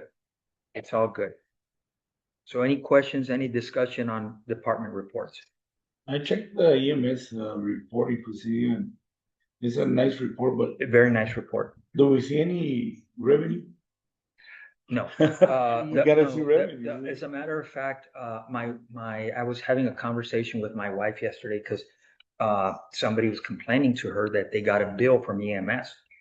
And their collection right now, Presidio does send out an invoice when they make a call. Their collection is about 30%. Exactly.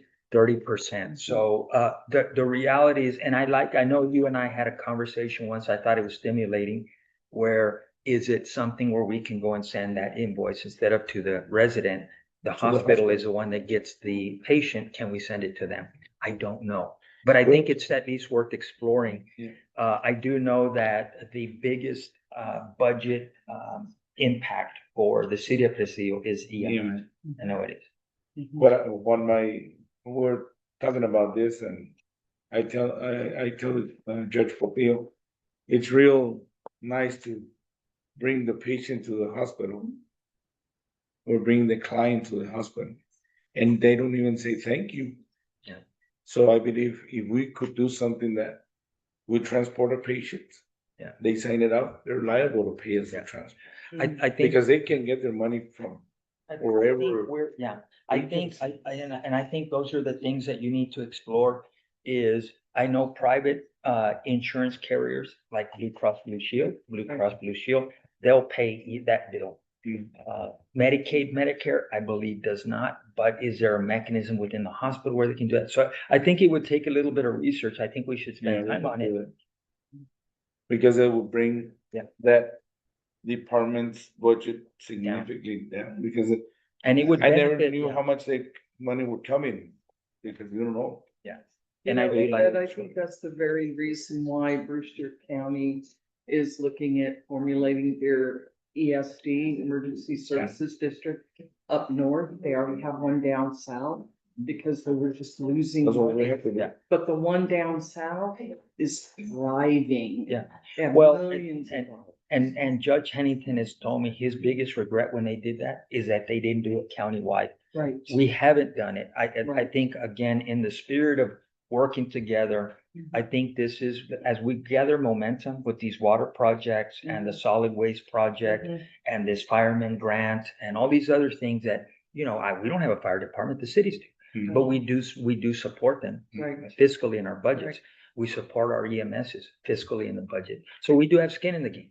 But I think if we can continue to do that, and then we can come up with, if we can have a good conversation, should we start to explore an emergency services district? I think the answer is yes. I think it is. I think the answer is yes. They just learned that it was for Brewster County. I don't know where to start with, but the county attorney could start looking at this on the Maybe, ambulance, Yeah. Oh, on the ambulance bill. and your idea with the ambulance? Or you know what? It might even be a better choice for us to go with the hospital district. Yes. Because they know more about the what is permissible Mhm. or permittable Right. to charge these different entities that they deal with. And most of the patients that we bring, when I was in consulate, were from Mexico. They have an accident, Yeah. you transport them, Right. they don't pay the bill. No, and they're running into the same thing with the transmigrantes. Yeah. It's the same Oh, thing. yeah. So I believe that the hospital has a lot more chance or ways to get that money From the cities. in the cities. Yeah. That's my. Sure. Okay. Jump on Believe- that horse, Obed. I'll entertain a motion to approve the department reports. I move that we approve the Presidio County Department reports as presented. I'll second. I have a motion, I have a second. All in favor? Aye. We're off to administrative updates and announcements from the county judge and commissioners. Commissioners Contreras, Our county yard in Presidio is in very good looks shape. It fabulous. Looks, You want to have a ribbon cutting? I think we should have a ribbon cutting and That part would of be- barbecue. Do you Okay. have something for barbecue at least? We can use the healthy she's- care money. He doesn't want it. Right, there you go. But you all should come for ribbon cutting, every employee, and I believe that we could do this for every Department, department or building that we have some plans for the courthouse in Presidio, yeah. and I would love to make those happen. I love the pictures you sent me. Thank They you. look Oh, you great. should see the new ones It looks Yeah. great. with the floor, Yeah. and like I was talking to Judge Portillo, that we have to adopt a standard on all the buildings in the county, not just green or blue or red. If the county is Santa Fe style, we should have every You want Every- uniformity. uniformity. Yeah. And that's what I'm, You show me those resources and I'm right there with you. well, we gotta fight for them. Right, It's our right. job. Commissioner Hernandez? Commissioner? A couple things, I just want to congratulate Junie for winning his election. That happened while I was gone. And, with TxDOT, Robert Davis comes in here regularly complaining about the roads in Salsa Puedes.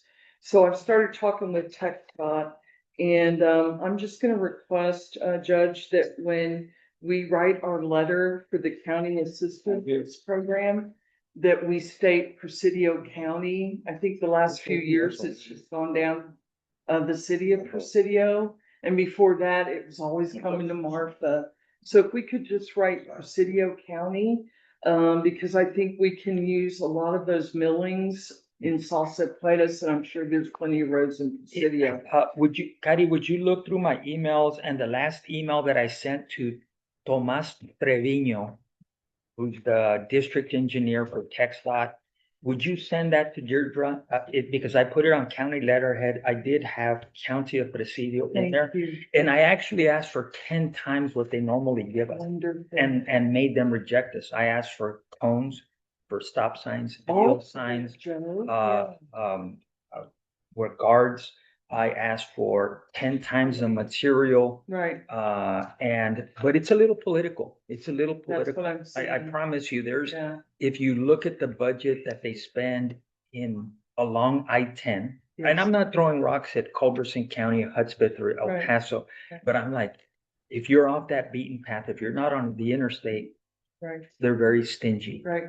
Well, I may need Good with to, I may need to get a letter from you to Absolutely. get those millings off of Golf Course Road. I'm just trying to put that fire out in Salsa Pettis. I hear you. And then finally, I just mentioned it to our county attorney, the Bull Barn. Yes.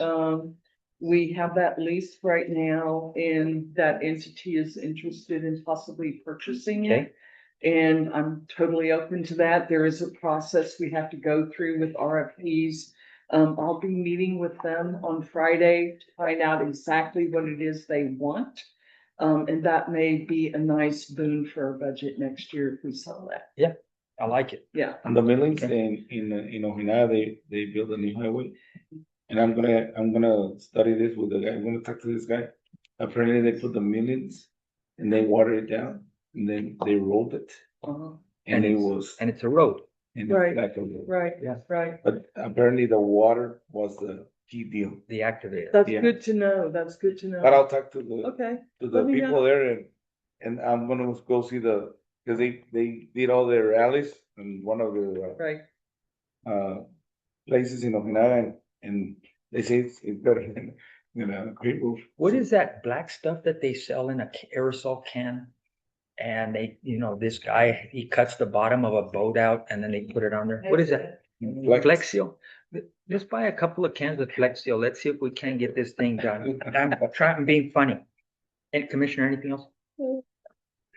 Anything else? No, that. Okay, so Thank you. I'm gonna keep mine brief and short. I think the big things is I brought the discussion item for AEP. Yeah. I'm gonna be pushing forward with that. I'm gonna meet, I have not forgotten, I'm gonna send you the coordinates of what Mayor Baeza said he thought, in his opinion, Okay. would be a good choice. I still need to talk to the sheriff about it, make sure he's on board with this whole thing. I'm hoping that we can move quickly on this and that we can, I understand RFPs, we got all this, we got all that. I understand all that, but I would like to start moving forward because I do think that it's imperative. That it needs to be built. AEP. With AEP, there's monies allocated for that substation. They're ready, they're anxious, they're desperate. I don't want to say desperate, but they really want this done. So I'm gonna continue working That's with why I them. wanted to share with you Yeah. about the. Yeah. land. And I'm good with it. And if they want to, I mean, we'll put our notes together and here's what we got. The county has this, there's these other two private property owners that are Right. interested. So, and we'll go from there. I need to add something, Judge. It's just an idea about having road and bridge each week and every piece and like prison 1, week 1. Yeah. We talked about this because most of the people are saying they're not in our area. I don't see them. There's So a lot of complaints. A lot of complaints. So if you're in prison 2, prison 3, they know that they're gonna come the second or the third week. Right. There's a lot of So complaints. they say in referral, they're in referral all the time. Yeah. So it's just an idea I wanna throw in the hat. And I'm good with that. And I know there's some changes coming to road and bridge. And again, we have budget coming up. Right. So I'm looking forward to a good spirited conversation about how do we go forward. Right. So. I'm with you because there's some big issues. Yeah, up there's here big with issues. road and That way bridge. you know when you have that department for you. Yeah. And then you can do whatever you're gonna do. Right. Right. So that's, so we can handle it. And then my last one is one that I didn't put, it was just a time issue, but the screw worm. Oh, yeah. I think they've already had 4 identified cases of the screw worm. Mhm. I saw a briefing by Governor Abbott, regarding the screw worm. And it seems to me that USDA and TDA they're working on this thing feverishly, but they're not gonna be any relief for about a year. So I think, I know the counties around us have already made a declaration of emergency. Yes. Again, it'll make us eligible and our farmers eligible. So I'm gonna be working on that resolution Great. for us to consider at our next meeting, the next special meeting in Presidio, for us to consider passing it. So I'll make sure that you have a copy well before it and we'll go from there. So with that, I'll entertain them. Oh, I'm sorry, Ms. Cataño, do you have anything? Florecita, no? Blair? No? Alicia? No. Cari? Patient That's with it? upstairs? Cari? What about that elevator? I don't wanna. open the door. Can we do like liquidated damages, food or whatever, so they can come and fix it? So, the elevator we have now, ticket line, in case it breaks down, call them direct, because at this point, I kept calling the same person and with no answer, so finally he got back to me, he's like, hey, you call this number, you request a ticket. Maybe you shouldn't pay those $4,000 there on the, so that they can come and get the check and fix it. I saw another bill from them. Oh, right there, but. Right now, enter at your own risk, again. They're supposed to be sending somebody, So take food, water, and a fan? well, I think Carrie got stuck yesterday. Yeah. Me and Isaac were stuck in there for about 15 He minutes. had to physically open the door. We're stuck in there. I'm sure that's because we Yeah. should put a bar inside there. It's just like, you know, Yeah. it's pretty private open. You should just put a pull in. Yep. It'll be safer. Yep. Right? So All right. take the stairs. All right, guys, I'll entertain a motion to adjourn. We don't wanna meet. Yeah, move the adjourn. I have a motion to adjourn. Do I have a second? Second. Third. Have a tie for second. All those in favor? Aye. 154.